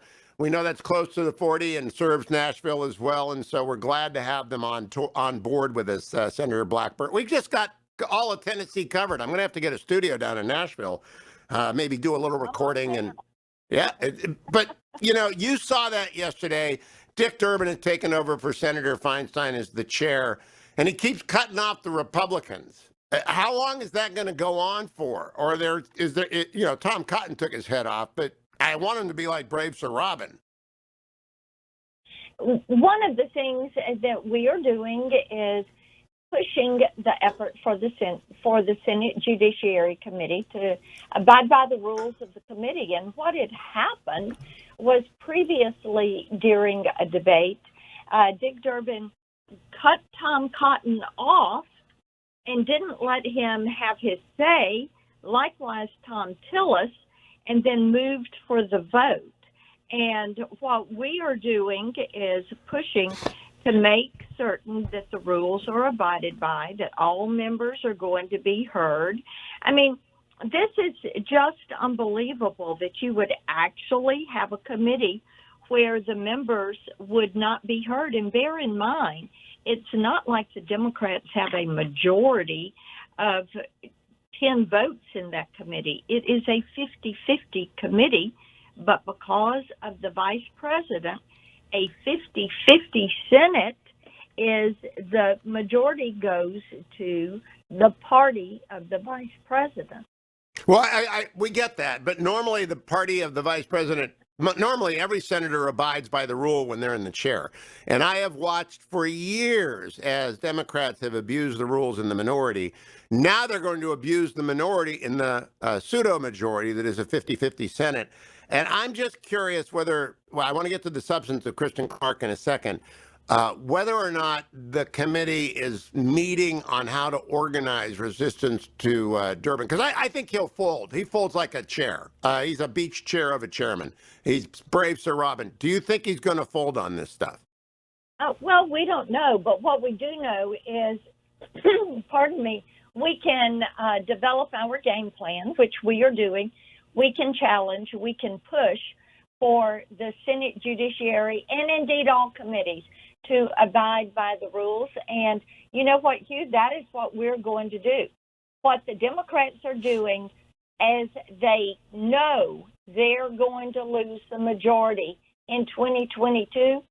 So whether it's the House, whether it's the Senate, they are running like a bulldozer, trying to just force through their will, whether it's packing the court, whether it's H.R. 1, you name it, they are Green New Deal, they're just going to it. Does H.R. 1 come through judiciary? There will be parts of H.R. 1 to come through judiciary, yes. Okay, great, because that will be a good show. I'll like that show. Yesterday, the House Democrats introduced a bill to expand the Supreme Court from 9 to 13. Just flat out court packing. They don't want to wait for the left-wing commission Joe Biden put together. They just want to, I want that to get the vote. I want every Democrat on the record about expanding the Supreme Court. That's an attack on the fundamental rule of law. That's the upending of everything we know to be about the sanctity of freedom and liberty in the United States if you just want to change the rules by adding left-wing judges. Do you want to get a vote on that in Vote-A-Rama at the next reconciliation, Senator Marsha Blackburn? I think you'll see this one move as a standalone bill. The Democrats right now are very emboldened. They think they can get their way. They think the only way, their only hope of maintaining control is to get in here, and what are they going to do? They are going to try to force things through like H.R. 1 so that they federalize elections, so that they end up stripping your local election commission in your county of any power and any ability to run your elections. They would federalize this. So just imagine having an entity like the IRS running elections. Well, let me stick with me on court packing, because I think everybody understands court packing. H.R. 1 is such a ridiculous monstrosity. I don't worry about that getting through. It'll never get 60 votes, and it's not reconciliationable. It can't get. I think maybe the Supreme Court could be reconciliationable by providing the funding for for 4 new justices. I'm not sure. I'm not the Senate parliamentarian. If the Vote-A-Rama comes up on reconciliation, will you offer an amendment to ban Supreme Court packing? Because I would like to see, and you're going to have another Vote-A-Rama, I would like to see every Democratic senator on the record on that. Well, and we'll have our game plan. We will move forward with blocking them. Of course, the last vote-a-rama that we had, what did they end up doing? They stripped out the amendments, and then they went back to their original bill. And Schumer is already saying that is what they're going to do. And, of course, what they're doing, Hugh, we all say elections have consequences, but this is election means punishment. And what they're trying to do is punish the American people, punish conservatives. And when it comes to court packing, they do not want an equal justice court. And that is one thing that your listeners need to bear in mind. This is not about equal justice. This is about we want to nail you and all conservatives to the wall. And if you do not submit and if you do not conform, we're going to beat the hell out of you. Well, I agree with that. That's the message. Loud and clear, that's the message. Now, Senator, I've got a petition over at HughHewitt.com to support election integrity and stand with Georgia. And now that Major League Baseball is a blue sport and Delta Airlines is a blue airline and Coca-Cola is a Democratic blue soft drink, we want people to recognize the Georgia law was a good law. It was a voter integrity law. It was balanced. It was fair. It was well thought out. There was a lot of debate. There was a lot of input. It's a fine law, and Democrats are running a propaganda war against it. Do you stand with Georgia and what they did? Do you think what they did was good state-driven voter reform?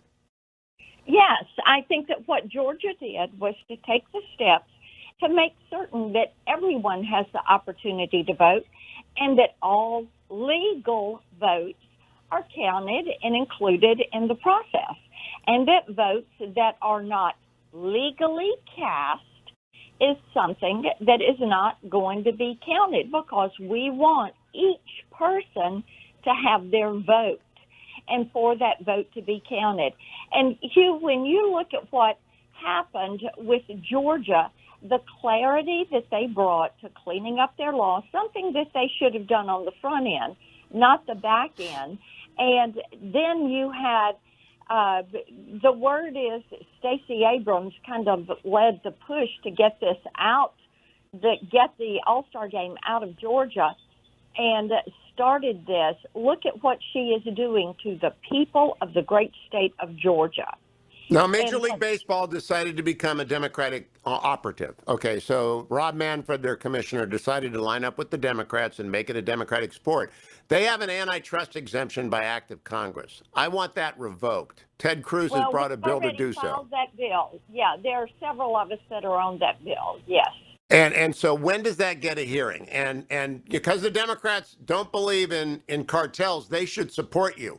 Right. They should support you in getting rid of Major League Baseball's antitrust exemption. Have you had any Democrat co-signers on the bill? No, we have not. Did you ask them? Well, they're always welcome. We would love to have bills that are going to be bipartisan bills moving forward. And there is an opportunity for them to join us on that, just as there is an opportunity for them to join some of my legislation dealing with online privacy and with Section 230. The Democrats are welcome to put the focus on good governance. We would hope that they would come to their senses and realize what these companies have done is wrong. Georgia was right to clean up their election laws. They were embarrassed by what transpired in the 2020 elections. Other states are cleaning up their election laws. So now what are these companies going to do?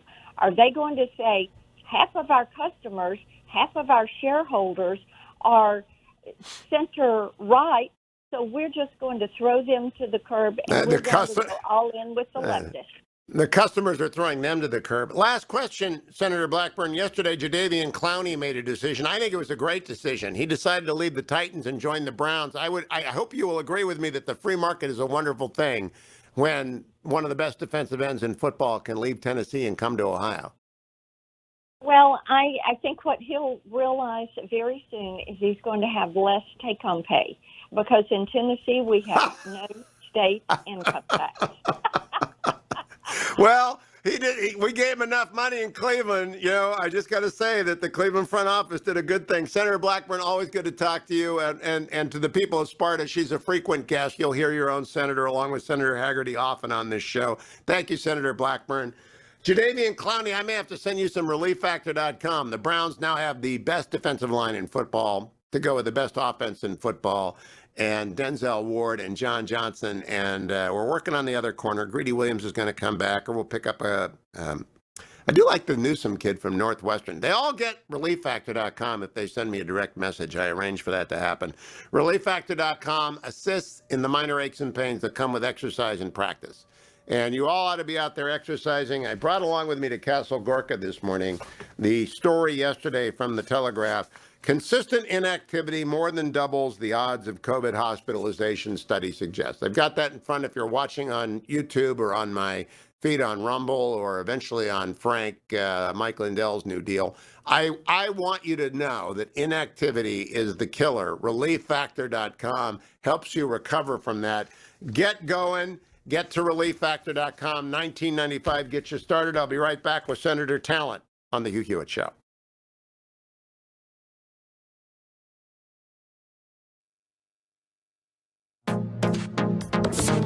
Trending now on the Larry Elder Show. Holding in my baby brown libertarian fingers an article from the Daily Mail. This is the headline.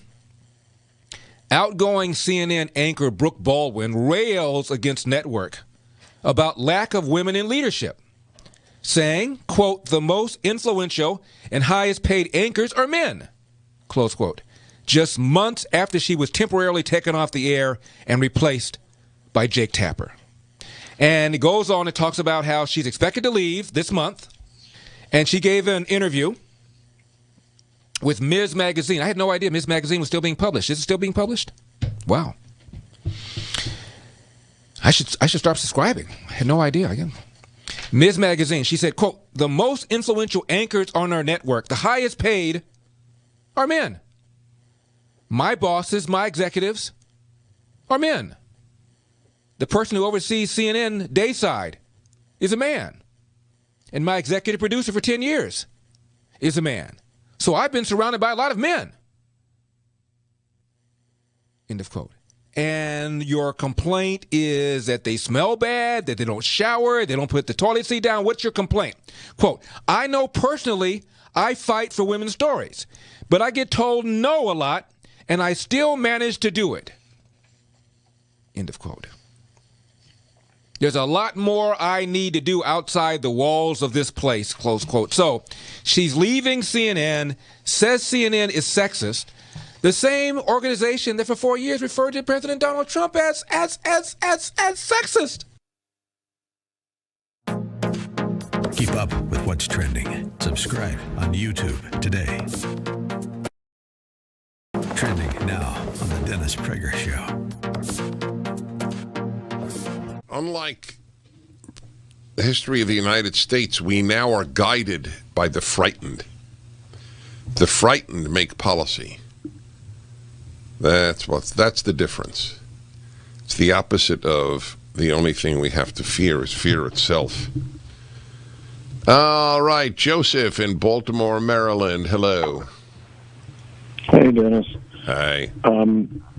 You admitted on Tuesday that Israel's done the exact opposite of everything you recommended.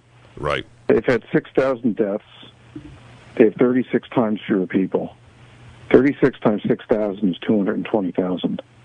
They have almost a third the number of deaths we have. From which I would draw the conclusion that everything you recommended is wrong. Well, how do you answer this? I looked it up, seeing your call. I looked up the list of countries. 150 countries have fewer deaths per million than Israel. So why do you pick Israel versus the U.S. and not Israel versus the 150 countries, 150 that did better than Israel and didn't do what Israel did? Well, your recommendations were for the wait, please answer my question. I thought I answered yours. You compare Israel only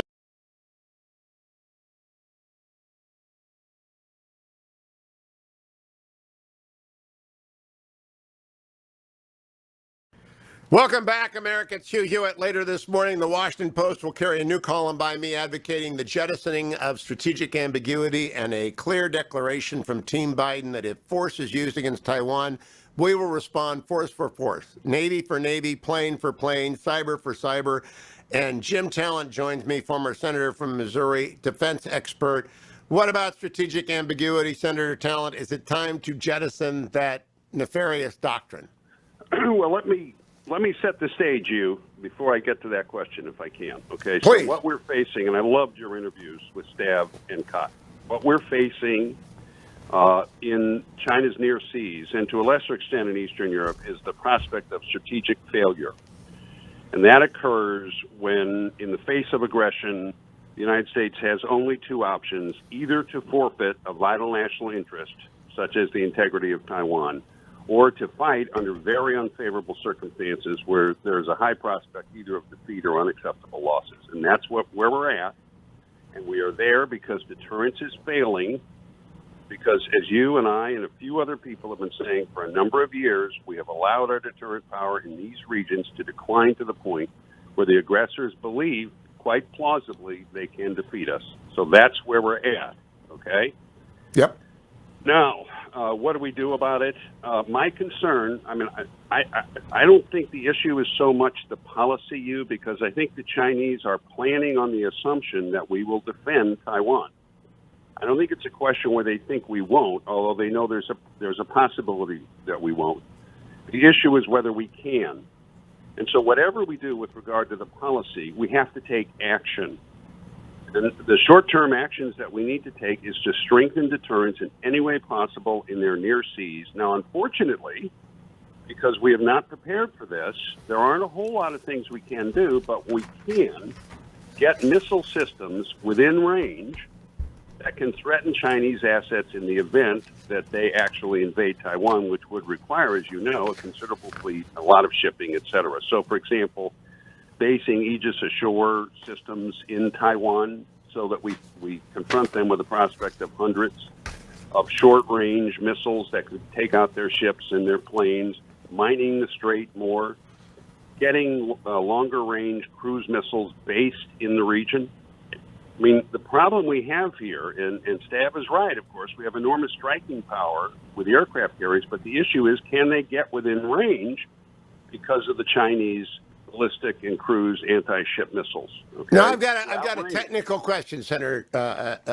The Japan is home to Atsugi and home to other facilities in the Marine Corps on Okinawa where aircraft can be based. Do we have aircraft that are capable of leaving Japan and striking targets in the Taiwan Straits? We have a few long-range precision strike bombers, the B-2, but the problem is we only have a couple dozen of them. Some of them aren't ready at any given time, and my understanding is their ordnance is not the kind of ordnance that we need to be able to be effective in that kind of a fight. You get into technical issues, just write that question down for Stav. Well, Stav won't tell me anything because he knows everything, and he can't. Like, I asked him, how many attack submarines do we have in the Taiwan area, and he wouldn't talk to me. And you're right to focus on that, because the domain where we still have a clear advantage is the undersea domain. And the Virginia-class attack sub, as we've talked about, is, I still think, the deadliest platform that could engage. Now, the problem is, we have not brought them online quickly enough to replace the older attack submarines, and so we're going to bottom out in the number of submarines in the next 5 or 6 years. That's why Davidson was talking one of the reasons he was talking in terms of this 5 or 6 year time frame. I mean, we do have systems coming online which will strengthen deterrence, but what happens in the short term? And, well, you're our mutual friend, Dr. Hendricks, Captain Hendricks, who wrote the book To Provide and Maintain, talked to me this week and told me, and the other problem, we got no place to service these subs on the West Coast. Mare Island ought to be revitalized, rebuilt in the reconstruction of the infrastructure bill so that submarines that need refurbishing, and indeed, you could build them there too if you want. We don't build them there right now. You could pour enough money into Mare Island in California, maybe get the blue senators to vote for it. We just can't keep them at sea forever, and they got to be, I guess they're very fast and they're very lethal, but eventually they got to come home, right? Yeah, exactly. So we don't have the infrastructure of deterrence either. Now, you take Eastern Europe, and you're right, Putin and the Chinese are coordinating, okay? So when I did the QDR strategic review panel, the second one in 2014, we talked to the Department of Defense at the time. This was when Putin was really ramping all this stuff up. And Rand has done studies on this. If we could base 5 or 6 brigades someplace in Eastern Europe with a couple of hundred tanks and a supporting infrastructure, we would put paid to what Putin is thinking about doing and threatening to do. I mean, that would largely be the deterrent, but the army isn't big enough. We don't have 25,000 men. Now, how can a nation of 330 million people, with the kind of interests we have around the world, and given what's at stake if we get an escalating armed conflict, not have the men to be able to do that? Well, it's because of exactly what you and I have been complaining about for the last 15 years. And we will continue to complain about it. Appeasement does not work. We have an impeachment administration right now, and I'll be writing about that in the Washington Post today. Jim Talent is on Twitter. Follow him from the Bipartisan Policy Center. Follow everything he says on defense, and hopefully Team Biden will follow his lead. Stay tuned, America. Hour number 3 of the Hugh Hewitt Show. Straight ahead.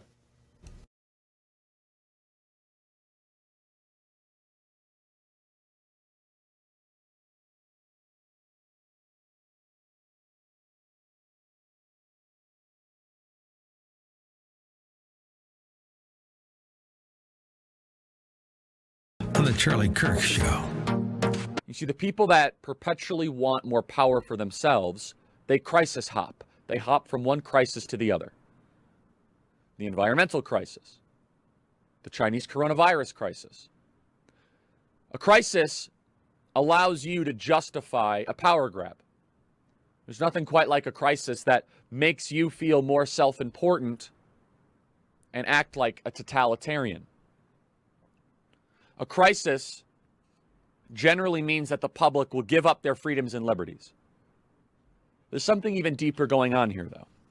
As the CDC director says racism is a serious public health threat, they are now blending 2 of their most effective strategies. The fact that Americans will not question the science when it comes from anything from the CDC, despite the fact the CDC has lied to you about basically everything over the last year.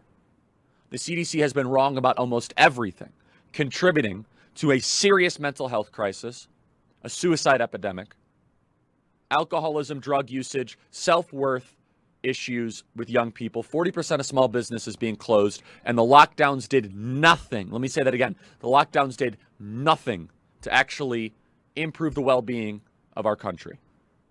But the CDC now knows that Americans would rather be safe than free, and that safetyism is the predominant viewpoint in America.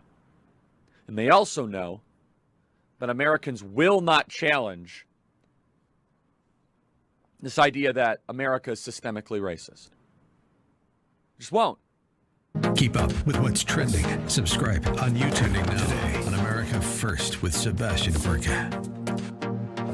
Why is it that we have to wait? Is this so often the case for a British tabloid newspaper to report the story of Hunter Biden for anybody to take notice? Because our media just aren't interested. Our media want to protect the Bidens. They want to protect liberals, most of the media, and they just aren't. They're not honest brokers, right? We knew the contents of this laptop in September and October. Yeah. This should have been out and out everywhere. But what do we have instead? Instead, we had the New York Post being blocked from Twitter. Instead, we had CNN and others suggesting that Hunter Biden's own laptop that he signed over was somehow Russian disinformation. Absolute nonsense. Keep up with what's trending. Subscribe on YouTube today. Trending now on The Larry Elder Show. Headline, and I'm quoting, 2 CBS TV executives are fired after one called a black TV anchor just a jive guy, and the other called a female employee an effing idiot. Peter Dunn, president of CBS television stations, and David Friend, senior VP for news at the stations, were ousted on Wednesday. I'm laughing because polls show that 83% of Democrats believe that Donald Trump is a racist. 83%. This guy is calling a black TV anchor just a jive guy while reporting how racist Donald Trump is. Can't make this up. Keep up with what's trending. Subscribe on YouTube today. Trending now on The Dennis Prager Show. Well, if I don't quote the Journal of the American Medical Association to substantiate a point I make, then people like you call up and say you have no scientific basis.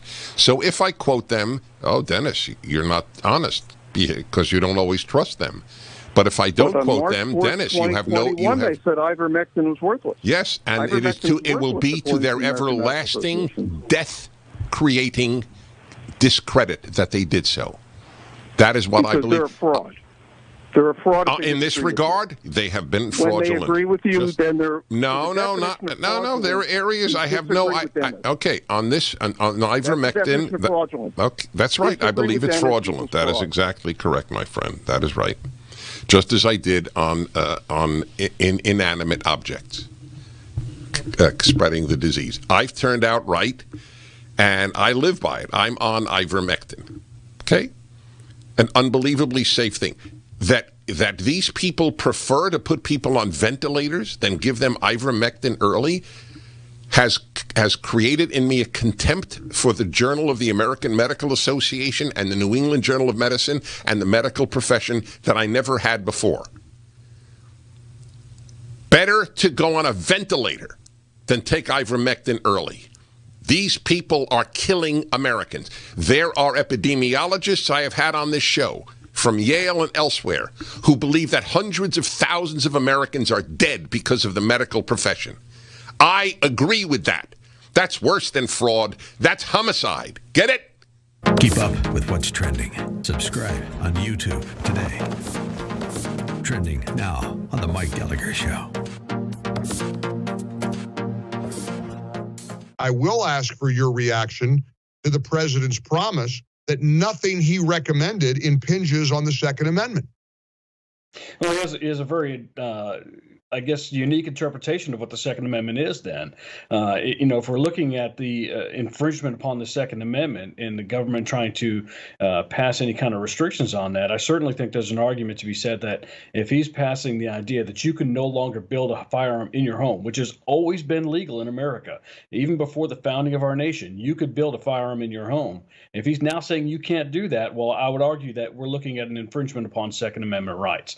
If he's talking about reclassifying an entire class of pistols under the National Firearms Act, which would make it so you couldn't possess these firearms unless you submit your photo, you submit your fingerprints, you pay a $200 tax stamp, and undergo extensive background checks through the ATF, and then be put on a government watch list simply for exercising your Second Amendment rights. I think that that's called an infringement upon your rights, and I think that's something that the American public needs to reach out to their members of Congress and remind them that they are the check on the executive branch. The legislative branch then is one of the checks to keep the executive branch within their role and make sure that they're not overreaching.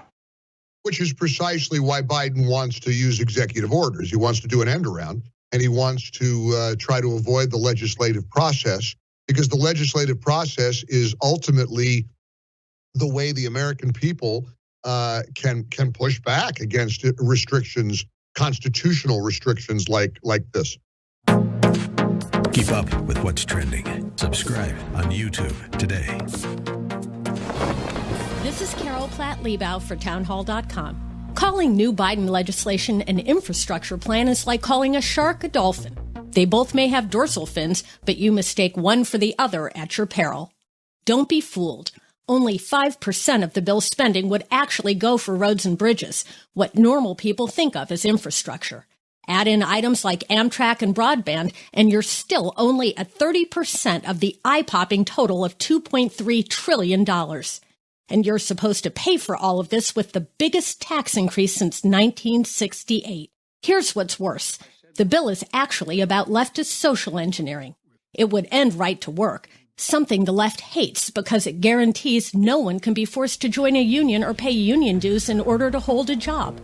Ending it offers a rich new source of campaign contributions for Democrats. Calling a shark a dolphin doesn't make it one. I'm Carol Platley. Trending now on The Charlie Kirk Show. Woodrow Wilson was more concerned with his legacy than what was right for America. He believed the founding fathers were misled. He was the first president in American history.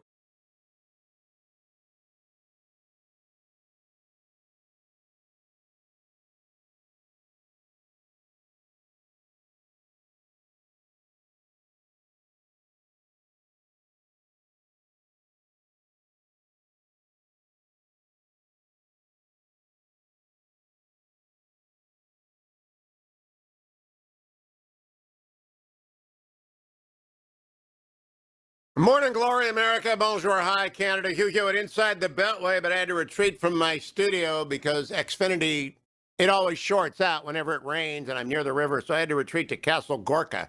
So I'm up on the high ground at Castle Gorka this morning, but pleased to welcome back the GOP whip in the House of Representatives, Steve Scalise from the great state of Louisiana. Representative Scalise, welcome back to the Hugh Hewitt Show. It's great to be back with you. I hope you're doing well. I'm doing great. We're getting close to the draft, and as you may know, the Cleveland Browns have made a specialty of getting LSU Tigers. We've got, Odell Beckham Jr. and Grant Delpit. We got other LSU Tigers. I'm looking, all you got are wide receivers. We need DBs. I'm not sure we're going to have a Tiger drafted to the Browns this year. It'll be a first for a while, but, you've done well with it. You go down the road in Cincinnati, they got Joe Burrow. So, look, we're going to have a few more Tigers drafted. Saints need a few upgrades too, but we're going to be a Super Bowl contender this year. Yeah. Okay. Steve Scalise is... You heard it from Scalise. Right. I will write that down, and I'll say I'm not going to Vegas with that one. Let's hope you've got better information on the House court packing bill. Look, this is my favorite bill of the year. I want this to get a vote tomorrow. Democrats introduced legislation yesterday to pack the Supreme Court, to expand it from 9 to 13. The single most radical bill in the House of Representatives since before the Civil War. It is that radical. And I want it to get a vote. Steve Scalise, can you help it get a vote in a hurry? Let's push them to go on the record on all this stuff. Look, and when you talk about radical, all that Speaker Pelosi's done this whole year is move a radical socialist agenda. And you've got every Democrat, almost single across the board, every Democrat voting, for rewriting our national voting laws to ban states from showing ID, to mandate same-day voter registration, things that would guarantee voter fraud in every state, to turn the United States into California. In terms of voting. I don't think that's where America is.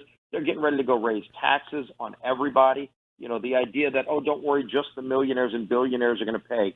Does anybody really believe that when the guy who's chairman of the Senate Budget Committee writing the bill is named Bernie Sanders? Do you really think you're not going to pay more on your utility bill? You absolutely, $50,000 a year hardworking family is going to pay more in taxes if Democrats get their way. I want to come back to court packing in a second, but you reminded me yesterday I was talking to the president of the Job Creators Network, which is the best small business organization in America, Alfredo Ortiz. And Alfredo and I were talking about stepped up basis because I'm urging him to make this a focal point. It's not a millionaire's provision. It's a small business provision. It protects family farms and family car washes and family restaurants, and it protects success. And the Democrats want to get rid of stepped-up basis. Steve Scalise, do you think the Republicans can explain to America how radical the elimination of stepped-up basis, even when a company with $1 million exemption, is? Well, if you go back to the death tax, when it was branded as the death tax, people got that. And look, it's how you explain it to people when they think somebody else might pay the tax. Sometimes people might in a poll say they might be okay with it. People innately know they're going to pay these tax hikes. Every working class family, no one will be immune from Biden and Pelosi's radical tax hikes. It's like packing the court. It's like the open border policies. They are radicals, and America is still a center-right nation. And we've got to keep pointing it out. We've been highlighting this border crisis, and it's breaking through. If they try to pack the court, that will break through as an issue that people say, wait a minute, President Biden, you promised to be a unifier. You still haven't even met with House Republican leadership on any issue. That's not unification. That's radicalization. That's not where America is. Well, put your arms around stepped-up basis, because I believe America's middle class depends upon it to pass on success and hard work, and the McDonald's franchise that someone built with nothing to something, and every 7-Eleven out there, it's It is a crushing tax to eliminate stepped-up basis. Well, and it's like subchapter S's. I mean, if you're a pass-through company, people might not, they might have to talk to their accountant to know what that means. But if you look on paper like you're a multimillionaire, but really you're running your business through as a subchapter S, which many small businesses do, you personally aren't a millionaire. You just happen to hire a lot of people, and that all shows up on your personal income tax. You raise that person's rate, they're going to have to reduce their business. They might have to lay workers off. They won't be able to give a Christmas bonus like they did last year. It has devastating impacts on working families. 100% correct. With the tax code. And if you get rid of stepped-up basis, they have to sell that business at the death of the owner, and those families go out of business. I had a farmer from Iowa call me the first day that this was on the board. He said, "That's it. I'm a 5-generation farmer. We're done. If that passes, I have to sell the farm. My kids can't do it. They're on the farm now." What we can do is let's work on a term other than stepped-up basis so that people get it, like the death tax. Yeah, it's a success the tax. Inheritance tax or the wealth tax. People think it's, your millionaires and billionaires are getting some loophole. If you say, wait, the family farm is going to have to be sold if the owner dies who paid taxes on it, people think that's not fair. So I think we'll come up with a better terminology for stepped-up basis. But if you start messing with it, you and I know it will crush jobs in America, just like the Green New Deal would, just like the Paris Accord would. They're all job-killing ideas that are going to reduce the paychecks of hardworking families. And I give credit where credit is due. Alfredo Ortiz of the Job Creators Network told me it's a success tax, and I like that because it is a there tax. We go. Then now we've got it. We're working. I know. Alfredo gets the credit. That's how you tag it. Trademark. I'll have to bring Alfredo to meet with the WIP team.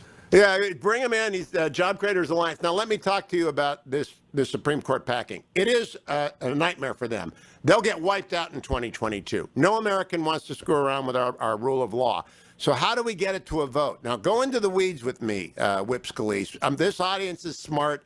This audience doesn't need to have tutorials. They just need, how do you get it done? How do you get it to a vote? Well, there's different ways. And look, we forced votes on things like defunding police because every Democrat's scared to death to talk about it, but they all supported it in various ways. They supported defunding the police, even though America doesn't. So there's ways we'll surely look at where the best place is to get Democrats on record. Look, they were trying to steal a seat in Iowa. Marinette Miller-Meeks won her race by 6 votes out of hundreds of thousands. Pelosi was trying to take the seat away just because we started getting Democrats to be asked the question back home in their districts. There were enough of them that said, well, wait a minute, I don't want to vote to steal that seat away. She was duly elected in Iowa. And once there were over 5 who said they wouldn't do it, Pelosi knew she didn't have the votes, and so she pulled it. So let's start getting people on record. Can you get a discharge petition, which every Republican signs, to move that bill out of committee? Is that a tool that's available to you? Because honestly, they will run from court packing. They know that most of America thinks that is a nightmare idea.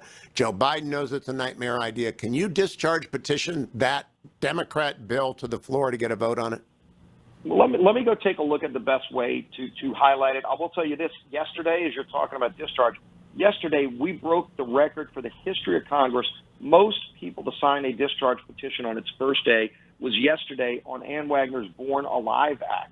So Kat Kamak from Florida did the discharge petition. 202 Republicans signed on to that bill, which says if a baby's born alive outside the womb, in some Democrat states, they let you kill the baby and call it abortion. It's murder. You and I know it's murder, but it's legal in some states. We outlaw that with this bill. 16 more people need to sign on, including only 5 Democrats. If 5 Democrats sign that discharge, it's brought to the floor and it will pass, protecting. We're not just talking about unborn lives now. These are babies who are born alive and are still murdered after they're born, and it's called abortion. We can ban that practice with a discharge petition. You've got to go get the rest of the Republicans because that's electoral suicide. Some are not. Some were not in Washington yesterday. We will get every Republican. I will make that pledge to you right now. Then we need just 5 Democrats. And by the way, there are more than 5 Democrats who ran saying they're pro-life. You're not pro-life if you do not sign the discharge petition on the Born Alive. I agree. But I also think if every Republican signed a discharge petition on court packing and said, let's bring it up. We'll vote against it then. Democrats are put in a corner because they'll run away from that. You know they'll hide from that, Steve Scalise. Well, now that there's an actual bill, and it's Jerry Nadler's bill, everybody knows Jerry Nadler. I love that. Now that there's a bill, we all need to start asking every Democrat, what is your position on Jerry Nadler's radical court packet bill? But okay, last question for you. Now. Good. Last question. I can't wait to see the new lines and the new redistricting lines, because I know what the Democrats will do in Maryland and Massachusetts. They'll gerrymander, and I know Republicans will gerrymander in Texas and Florida, and that's fine. That's the way the system works. When are we going to get the numbers so that these states can go to work, Congressman? Yeah, can you believe the Biden administration's been slow walking this stuff? And I think in part it's because if the numbers came out today, New York State would lose 2 seats in Congress. California loses 1. California has never lost seats in the history of the state of California. They're going to lose a seat. New York should lose 2. If you see the numbers come out in August and New York only loses 1, which means Alabama would then lose a seat, it's because they played games with the numbers. But let's get the numbers out now. There's no reason it should delay till August or September. Okay, we're cooking the books as we speak. Steve Scalise, love having you on. I hope we get some LSU Tigers up to Cleveland again, because we're winning the Super Bowl this year. Not so sure about your Saints, but great to talk to you, Steve. Don't go anywhere, America. It's the Hugh Hewitt Show.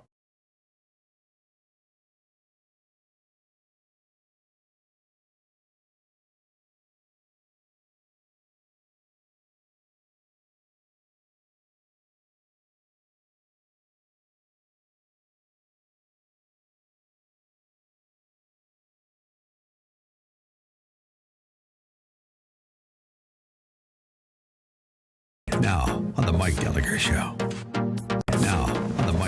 Show.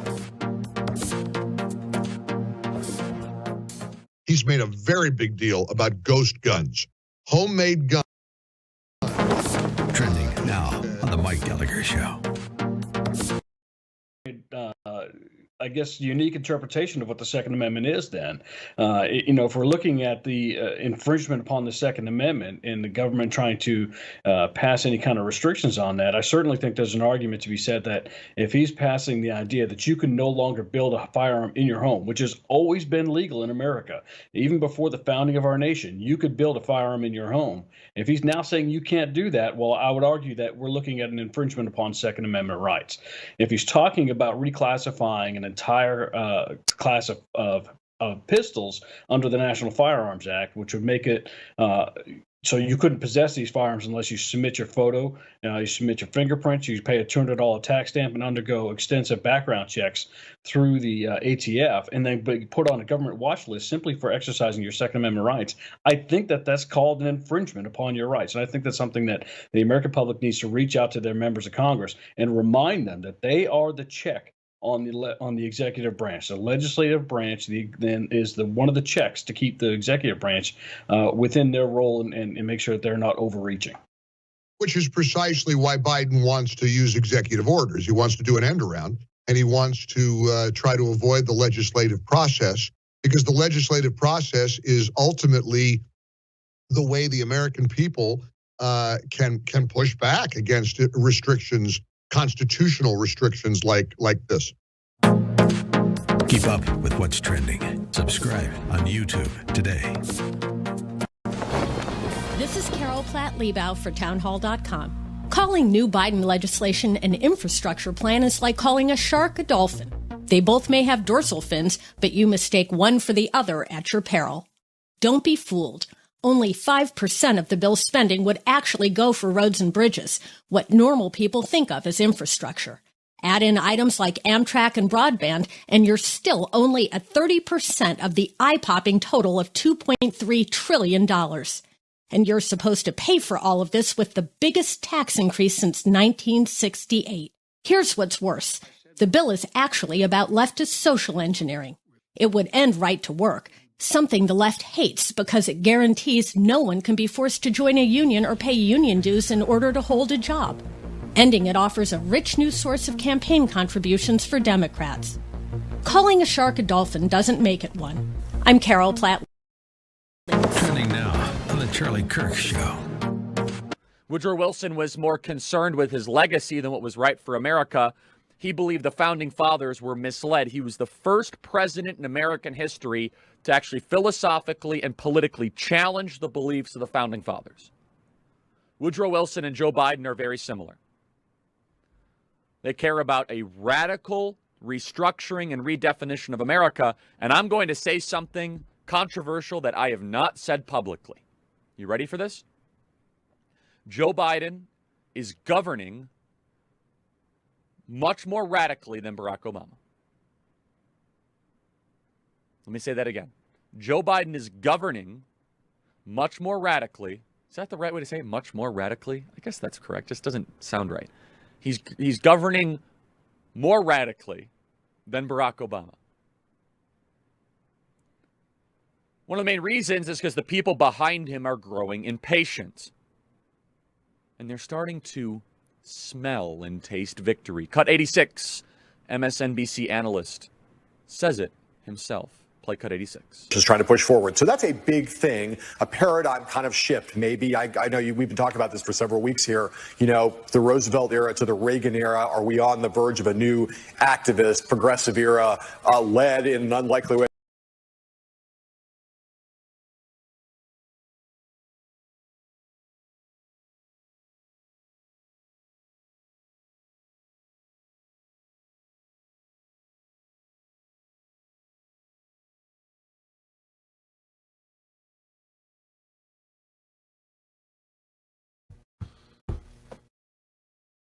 Welcome back, America. It's Hugh Hewitt. Fetching Mrs. Hewitt likes to remind me of how little it rains in California, how much it rains in Virginia. And it's raining in Virginia this morning, which means that large swaths of the internet are not working near the Potomac River because Xfinity runs the internet in Virginia.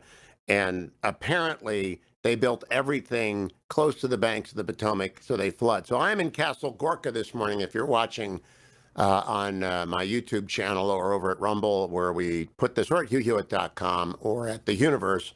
When we broadcast the show live, I'm in Seb's studio at Castle Gorka, high atop the hills in remote Virginia, where the wind swirls around the parapets and the turrets. It gives me the draftiest room. It's like watching a Disney cartoon. Really, Castle Gorka is it. When I go to Mike Gallagher's palatial studios, that's like going to Trump Tower. That's a complete different thing, but Seb likes a different look. Prager University is this high-tech cutting. I've just got a little simple studio, just a little tiny thing. I do not revel in the glory that my colleagues at the Salem Radio Network. Larry Elder has sort of a labyrinth built into the Sage of South Central's digs, and I'm not invited there. He knows I'm from Orange County, and therefore I'm not allowed up to L.A. We're both Michigan law grads, but he won't invite me there. But Castle Gorka is interesting. You just got to get here an hour and a half beforehand to get past the gargoyles and the swirling smoke and the stuff like that.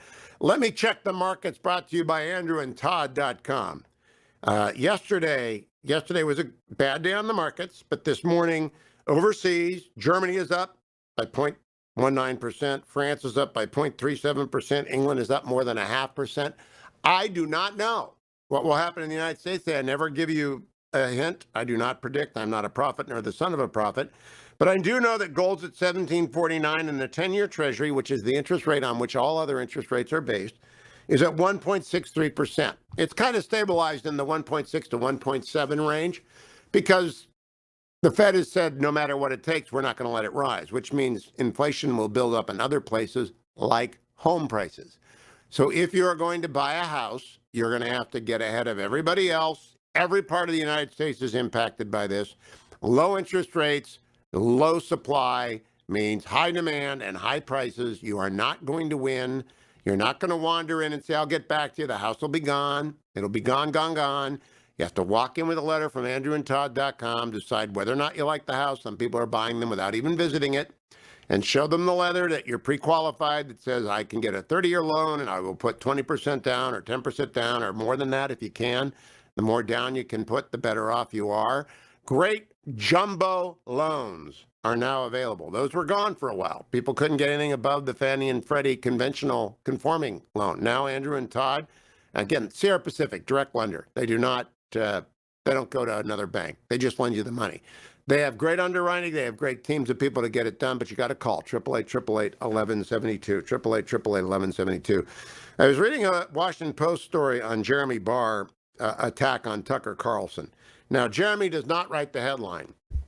The headline is Tucker Carlson villainizes journalist on his top-rated show, then the threats pour in. I do not believe that headline is accurate. I have never heard Tucker villainize a host. I have heard Tucker call out hosts, and I got to disclose, Tucker is a friend. I've known Tucker forever. His dad gave me my start in PBS broadcasting way back in 1996. Tucker's dad sent funding to KCET in LA so I could do Searching for God in America. So my television career had begun in the PBS broadcasting system in 1992, and Tucker's dad was responsible for it catapulting, probably for the show indirectly. And I've known Tucker forever, and he's a wonderful, smart gentleman, and his success is deserved. He works as hard as anybody in the business, and he does not villainize journalists. He calls journalists out when they go left-wing, and that's very different. Now, there is not a journalist I know who does not get the trash talk and the threats online. That is part of the business. I've been dealing with it since 1992 in the LA riots, and I just don't talk about it much because there's no upside. The crazies are the crazies, and they threaten you. You got to get over it. If anybody doxes you, you can sue the people who dox you. It's that simple. That's the intentional infliction of mental distress in 50 states, and you ought to sue them. But Tucker does not do it. That's a bad headline. I'll be right back with The Triumph of Nancy Reagan. This book by Karen Tumulty, Washington Post columnist, is wonderful. And I talk with Karen after the break. Stay tuned.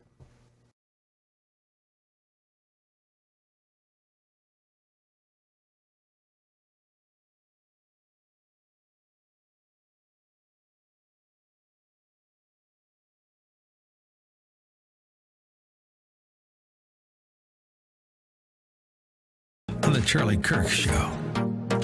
Woodrow Wilson was more concerned with his legacy than what was right for America. He believed the founding fathers were misled. He was the first president in American history to actually philosophically and politically challenge the beliefs of the founding fathers. Woodrow Wilson and Joe Biden are very similar.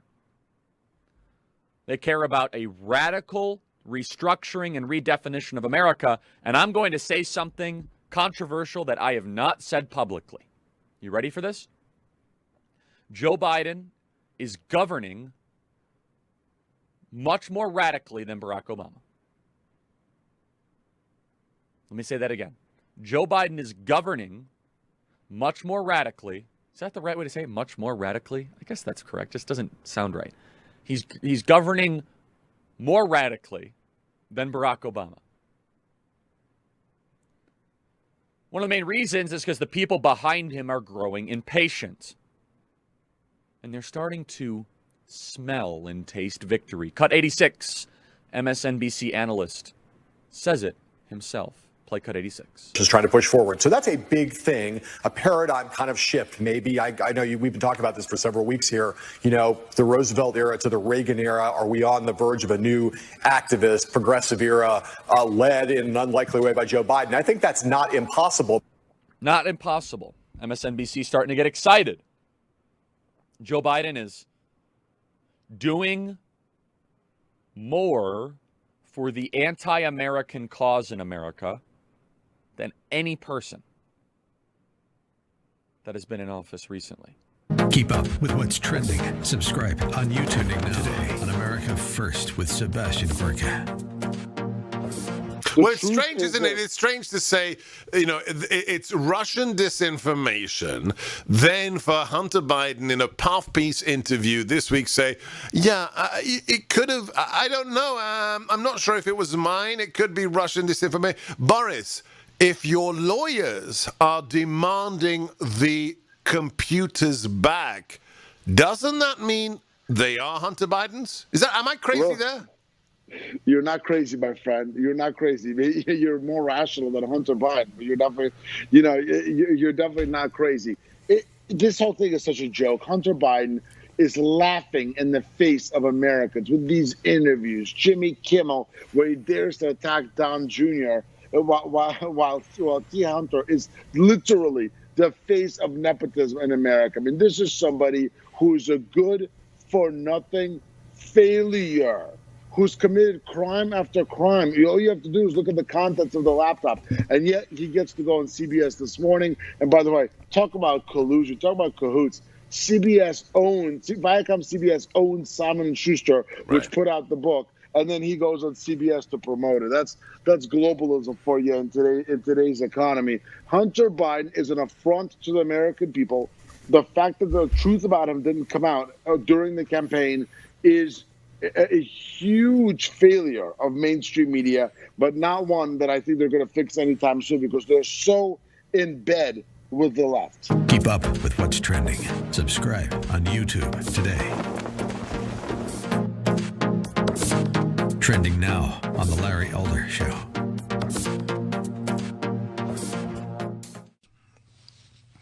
AOC in mid-season form. Remember when she said there's no surge at the border because children are not insurgents? They want to say, what about the surge? Well, first of all, just gut check, stop. Anyone who's using the term surge around you, gut check, stop, consciously is trying to invoke a militaristic frame. A militaristic frame is trying to invoke a militaristic frame. She can sling it, can't she?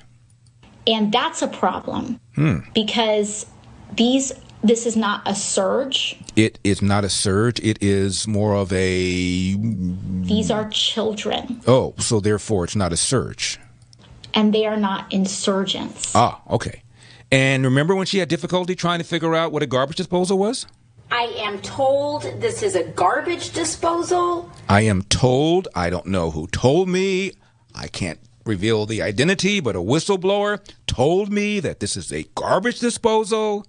I've never seen a garbage disposal. I've never smelled a garbage disposal. I never had one in any place I've ever lived. I've never fondled one. I don't know what to use it for. I don't know whether or not it's alive. It appears to be motionless, but it might be playing possum. It is hard to say. Or what its purpose is. Like food scraps? Like food scraps? I don't know. Keep up with what's trending. Subscribe on YouTube today. Trending now.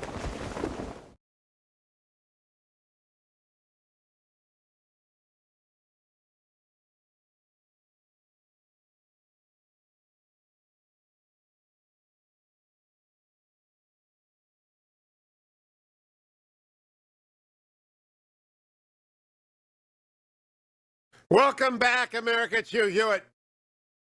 You may wonder why I've begun my interview with Karen Tumulty about her brand new bestseller, The Triumph of Nancy Reagan, with that song, because it's the only song which I will always dance to with the fetching Mrs. Hewitt. And there is so much dancing in The Triumph of Nancy Reagan that I wanted to begin with that music. Karen Tumulty, this is a fabulous book. Of course, I'm a Reagan administration alum. I knew President and Mrs. Reagan. I spent time with them after the presidency, helping them with their library. I just think you've done a fabulous job. Oh, gosh, Hugh, thank you so much. It really means so much to me because that is the reaction I am getting uniformly from people who were there, from people who knew them. And, so much of what I have written, I think, really goes against the grain, against people's perceptions of her, sort of outside the administration, outside in the country. But it is by no means a soft walk for Nancy Reagan. And I'm going to come to some of those parts because you cover all of the Ice Queen stuff, the China, the redecoration, the remoteness, the problem with the kids. You cover it all. But I want to start with my favorite story. And there are some things I didn't know. I should know this stuff. I don't know this stuff. My favorite story in the book is that at seating at White House dinners, state dinners, to which I was never invited. I was a briefcase-carrying junior lawyer. But they would have these fancy dinners. And George Shultz, who was the Secretary of State, who grew very close with Nancy Reagan, as you detail, would always be seated by the First Lady next to a gorgeous model. And he'd always have to dance with them. I didn't know that. And then she would send pictures of him dancing with these gorgeous models to the State Department. I find that to be utterly charming. George Shultz told me this story. I interviewed him. He was 97 years old, and he still would just light up at the memory of this. And he says, I always got the hot babes next to me. I even got to dance with Ginger Rogers. Yep. You talk to everybody, apparently. You even got my old boss, Fred Fielding, who is a crypt, who has never spoken to anyone, to give you a quote or two. So how long, give us the background on the book, The Triumph of Nancy Reagan. How long did this take, and how many people did you talk to in getting it ready? It took me 4.5 years, and this book was actually not my idea. It was a few months after Mrs. Reagan died. I'd never written a book before. A few months after Mrs. Reagan died, probably the early fall of 2016, Priscilla Paynton, who is the top editor of nonfiction at Simon & Schuster, who is also my former editor at Time Magazine and a close friend, came to me and said, hey, we want a big biography of Nancy Reagan. Would you like to do it? And, at the time, I didn't know that much about her. It just struck me that there was something here very complicated and fascinating about this woman that would be worth exploring. I didn't think it was going to take me 4.5 years, and the book I turned in was more than twice as long as what my contract called for. But when I turned in the manuscript, Priscilla said to me, she said, I'm looking for something to cut, and I can't find it. Well, that's a fine compliment. That's a fine compliment. I spoke to scores and scores and scores of people, many of whom were in their 90s and really ready to talk about some things for the first time. I just consumed everything I could find that had been written by and about either of the Reagans. I spent more weeks than I can even count in the Reagan Library. I found oral histories. I combed over newspapers going back to the 1880s to get the story of her own very complicated early life. Her mother is quite a big figure in this book. I learned in this book that her grandfather lived on F Street. That's like blocks from the White House. I never knew that. And her father did. Yes. Her father did. Excuse me. And so I'm just astonished. Sorry, her grandfather. Yeah, okay. My notes said grandfather. Her grandfather, Edie, her mother's father. Yes. Edie's father, F Street. That's amazing to me. She's got a tie to D.C. I don't even know if she knew she had a tie to D.C. Did she? Well, yes, she must have known. But it's interesting because then the real pivotal moment of her childhood, and again, this is a complicated book, and there's a lot of pain in this book. And her mother, who's an ambitious actress, who in fact got her start at a theater that used to exist at 12th and F, her parents' marriage blows up just about the time Nancy, then named Anne Frances Robbins, is born. And her mother essentially abandons her with relatives. And that house, by the way, is in Bethesda. It is the house next door to my colleague, Dan Bull. Wow. It is a complicated story, and it's very accurately and carefully told. So I understand how she went from her father to change her name and how Edie ended up with Dr. Davis, Loyal Davis, and how she ended up Patty Davis changing her name. The name thing is very interesting to me, given the Hollywood background, et cetera. You've covered it with great discretion. And I also knew Maureen pretty well, and I used to substitute for Michael Reagan before I had a national talk show. So I know most of the Reagans pretty well. And many biographers have been defeated by the Reagans. Many. The road to confusion about the Reagans is enormously littered with people who were defeated, including maybe America's greatest biographer, Edmund Morris. Fred Fielding worked out a deal that gave him unlimited access, and he ended up writing Dutch, which was a failure of a book, and he admitted it. He couldn't figure out the Reagans. You decided to go at it via Nancy. I think that was the better path in. Well, I also just decided to let the facts take me where they would take me. But I must say I owe a huge debt of gratitude to Edmund Morris, because before he died, he allowed me to come over to his house in Connecticut and essentially spend a day digging through his files. And sadly, he invited me back. And sadly, it's one of those things. You think, oh, I'm going to have that chance. But then he died suddenly. His wife, Sylvia, also died shortly after he did. But there was just a gold mine in those files and things that,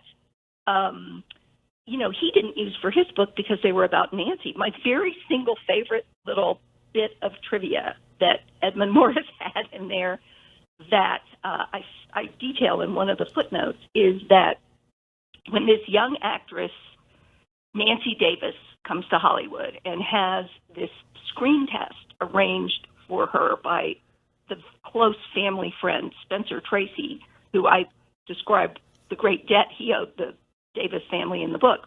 Anyway, she does this screen test in 1948-49. She gets a contract, but the fact that MGM gives her a contract is one of the reasons they turned down Marilyn Monroe. Yes. Which is something Nancy Reagan herself doesn't find out until the late 1980s, and of course thinks it's hilarious. It may have been the worst business decision MGM ever made. But they made some very good decisions with her as well. She was not, and she was very self-aware, as you describe in The Triumph of Nancy Reagan, of her limits of an actress. She was given her one big shot into making basically a message movie at a time when message movies were not welcome. It's not surprising that they weren't. But when their careers decline, the Reagans are very self-aware of their careers declining, and they have to make a decision to go into politics. And the kitchen cabinet assembles. The famed kitchen cabinet, for anyone who knows anything about California, it's Justin Dart and it's Holmes Tuttle. It's a bunch of people. I know all their kids. I never knew the cabinet itself. And they would all be around the Nixon Library as well. And for benefit of the audience, I escorted Nancy Reagan through the opening of the Nixon Library. I was there at the funeral of Nixon, which Karen Tumulty describes very accurately how Nancy Reagan had to take President Reagan's arm. And the week before the Houston Convention speech, I was with the Reagans in Century City, and I noticed then what you detail, the beginning of the slow decline of President Reagan into the darkness of Alzheimer's, very touchingly and correctly recounted in The Triumph of Nancy Reagan. So I know a little bit about her, but I don't know what you know, and I think it's just glorious that access Edmund Morris was granted has been recycled into utility. And the backstory on that is Edmund Morris worked with Fred Fielding, who's quoted in your book, very carefully to arrange for that access. And then he came out with Dutch, and you're being kind to a man who was kind to you. Dutch was a failure, and nobody reads it because it's fictionalized, and it's not a biography. It's a weird kind of hybrid book. Only Luke Cannon got close, and Luke Cannon didn't have many ambitions for this book. He just wanted to do a straight line political story. You wanted to find out the Reagan remoteness between the president and his children, the Nancy contentiousness, and what I might want to compliment you for. I wasn't in town then. I was in law school. I joined the Reagan administration in '83. Her hardest first year of any first lady ever. I think you accurately portrayed that was the worst first year of a first lady ever. She made a lot of mistakes. She brought a lot of her problems on herself. But the thing that overrode everything, of course, was the assassination attempt. And I tried to take the reader through that day with her at one point, minute by minute by minute. Yes. Just so that they could understand how traumatized she was by this. And so later when we discover she's been relying on an astrologer, which is just so goofy, it's almost impossible to believe. It doesn't make sense, but it becomes understandable because you realize that this woman who is anxious and wary by nature to start out with, a woman who has always believed that life is just a trap door and everything's going to fall out in any minute, she is tormented every time her husband sets foot outside this White House, she's just fearful that there's somebody else out there waiting for him. So she will grab onto just anything, whether it makes sense or not, that makes her feel like she has a little iota of control. Although, getting back to Edmund Morris, he had so much access that Reagan used to joke that Nancy sneezed in bed the other night and Edmund Morris said Gesundheit. Well, I want to point out one of the things she did besides consult astrology charts is that she made connections with people who could help her. And you outlined, for example, Jeremy Zipkin, the socialite.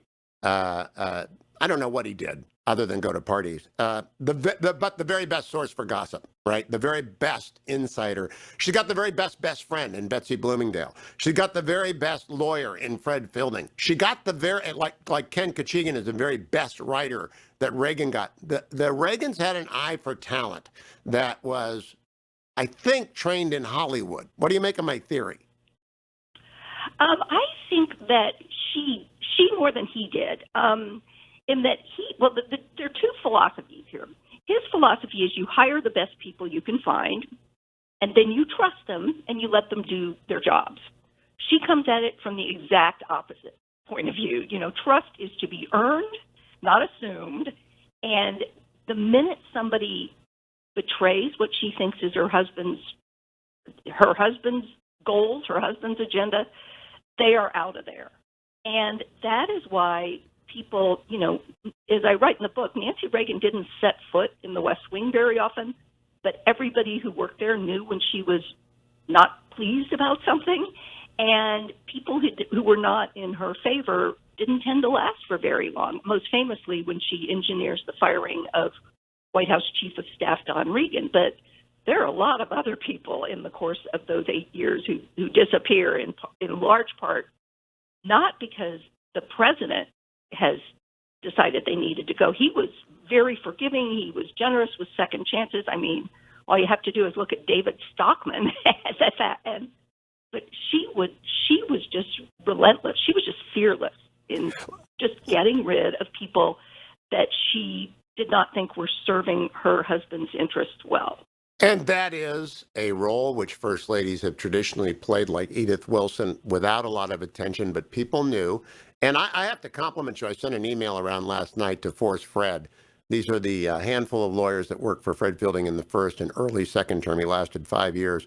Because I learned from your book, Karen, that before I arrived there, I was the last guy in and the first guy to leave. I was there less than 15 months as an assistant counsel. And that Force Fred was only 7 lawyers plus Dick Hauser, who was often on the golf course. I have to say that in case Dick is listening. And you alerted me to the reconnaissance teams that Fred had to send into the east, into the residence, to see if Nancy was being reluctant to give up gifts.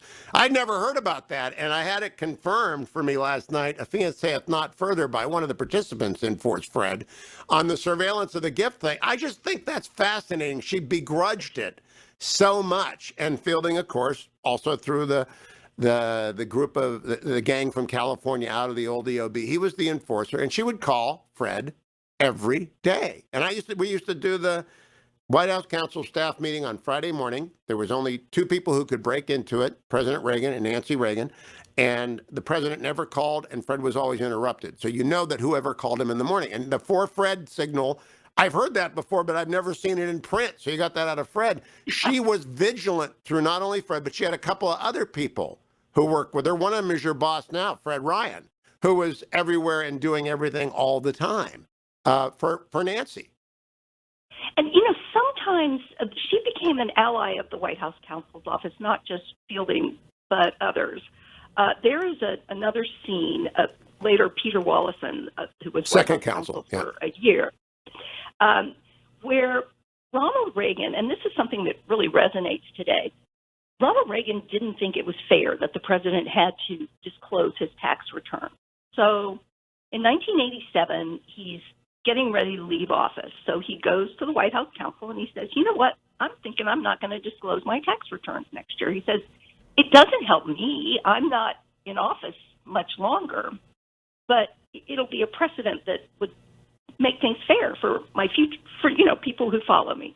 Well, he thinks this would be a political disaster, but before he can make that argument to President Reagan, Nancy steps in and she goes, no, you're not going to do that. You get crucified. People would think you just have something to hide. And so Reagan backs down from this idea. And then, as we know, every president since then, up to Donald Trump, discloses their tax returns.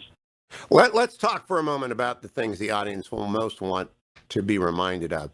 She was a clothes horse, and she was glamorous. And she engaged Georgetown. I love the scene that you describe of going to Katharine Graham's house in Georgetown early on. My old boss, President Nixon, said she was making her peace early, building up equity, I believe was the phrase, which I've never seen before. Nixon never was able to do that with the Georgetown set led by Katharine Graham. Nancy Reagan worked at it. And of course, in the Ritz-Carlton, there is that famous table that she sat at often with Betsy Bloomingdale and other people. She worked at it because she knew that there is an invisible lubricant on the wheels of Washington. And I think she may have got that from the Hollywood system. Do you think that's where it originated? I think so. I mean, and also it was she defined success in a very conventional fashion. She didn't want her husband just to be, put on a pedestal for the conservatives to worship. She wanted him to be respected by the traditional establishment. And she did work on that. I mean, her friends were people like Katharine Graham, who she met through Truman Capote. And yes, and the other thing to remember is the Reagans are coming to Washington right after the Carters. And the Carters, they were not big entertainers. They would not serve anything harder than white wine at their parties. So the social set in Georgetown is feeling like a neglected belle, and all of a sudden the Reagans come to town, and suddenly they are back in action. And yes, I did find a letter in the files from Richard Nixon, who had suffered 1,000 slights from what he called the Georgetown set. And very early on, he writes a letter to Mike Deaver and just says, "This is so shrewd, and it is going to serve you so well in the difficult times that we all know are coming." I've never seen that cited before. So my hat is again off to your research skills. Let's talk just a little bit about Barbara Bush, because Fetching Mrs. Hewitt read Susan Page's fine book and is astonished that Nancy Reagan struck Barbara Bush off the dinner list for Charles and Diana, not once, but twice. And we just can't figure that out. I never saw that. They were both on the tour that I led at the Nixon Library when it was opened. I never saw any. I've never read about animosity till the Susan thing. Why? What was going on there? Nancy Reagan and Barbara Bush. And I now have a theory after reading The Triumph of Nancy Reagan, but I want to hear what you say first. Well, and I asked so many people who were in the middle of this about it, including James Baker, who was, of course, George Bush's closest friend and White House chief of staff. The most obvious and simplest explanation is the very brutal 1980 Republican presidential primary, which the husbands could sort of let go of and made their peace, and I think the wives never did. And Nancy Barbara, let's face it, Barbara could dish it as well as take it.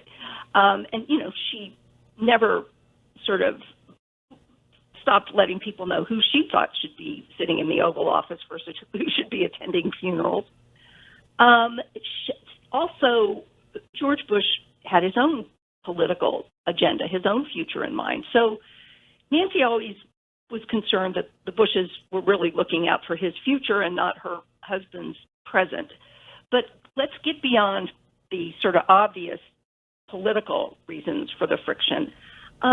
You look at the very, very deeply dysfunctional Reagan family and set it up against the Bush family. Bushes are surrounded by loving children, loving grandchildren. The other thing is Barbara Bush has roots in the sort of aristocracy of this country that go back to the Mayflower. Double Nancy bingo. Is sort of dismissed as the parvenu culture of Hollywood. Nancy Reagan is lambasted in the media for her fancy clothes and her rich friends. Barbara Bush also had a closet full of designer clothes, but she is portrayed in the media as America's grandmother. Trifecta. So all of this makes for a very poisonous relationship between these two women. It's so deeply rooted in psychology, not Barbara Bush's psychology, but First Lady Reagan's psychology. And I'm not making a condemnation judgment here. I'm just making an obvious observation, having read The Triumph of Nancy Reagan. Stable, wonderful, growing family of children. And Barbara Bush suffered. She lost her child, right? I mean, you don't suffer any more than that. Right. Her daughter. And so she suffered, but her husband was a real war hero. Ronald Reagan served, but he couldn't see anything. So he served in the motion picture industry and took some hits for that. George Bush got picked out of the drink as a fighter pilot. They go down and make it on their own. Ronald Reagan made it on his own, but people don't credit Hollywood with that. They credited Bush with leaving Maine and going to Texas and doing that. And then they do fight the Battle of 1980, which is a nasty, drawn-out affair. And politicians tend to put that aside in the service of their own goals. But mostly it's the parents. And, Draper is Barbara Bush's brother, and he's a hero. And the parents are wonderful, and the Bushes are the Bushes. And Nancy comes out of the most dysfunctional, crazy, Edie's nuts. I didn't know anything about Mrs. Reagan. That's a wild ride that you describe, Karen Tumulty. She is, and by the way, at the end of the day in 1966, when Ronald Reagan is running for governor, I didn't know this, she took over fundraising in Arizona and shook down the big money for Stu Spencer that you detail. So Edie's all over this climb. She must have been, did she ever have a book written about her? I don't know when she died. I can't remember when she died. When did she die? She died very late in the Reagan presidency in 1987 of Alzheimer's. Her husband, Loyal Davis, who was the second most important man in Nancy Reagan's life, died in 1982. She does great damage to her child by abandoning her, but she also redeems her childhood by finding Loyal Davis, marrying Loyal Davis, and bringing some stability in there. But there are so many parallels in the Davis marriage that you can later see in the Reagan's marriage. It was just fascinating to me, and it was confirmed by Nancy's stepbrother, who said the exact same thing. Can I just tell my one favorite Barbara Bush story? Please. So Barbara Bush, like I said, she could dish it and not just take it. So there is a trip to New Hampshire on Air Force Two as George H.W. Bush is getting ready to run for president. So the back of the plane is full of reporters, the way it works. And Barbara Bush goes to the back of the plane and in front of the reporters does an absolutely brutal imitation of Nancy Reagan, which everybody finds very funny. Ooh. But Lou Cannon says to Barbara Bush, he says, Mrs. Bush, Nancy Reagan has spies everywhere. She's going to hear about this. At which point Barbara Bush turns to Lou and says, I know. Yeah, and she did, and she would, and they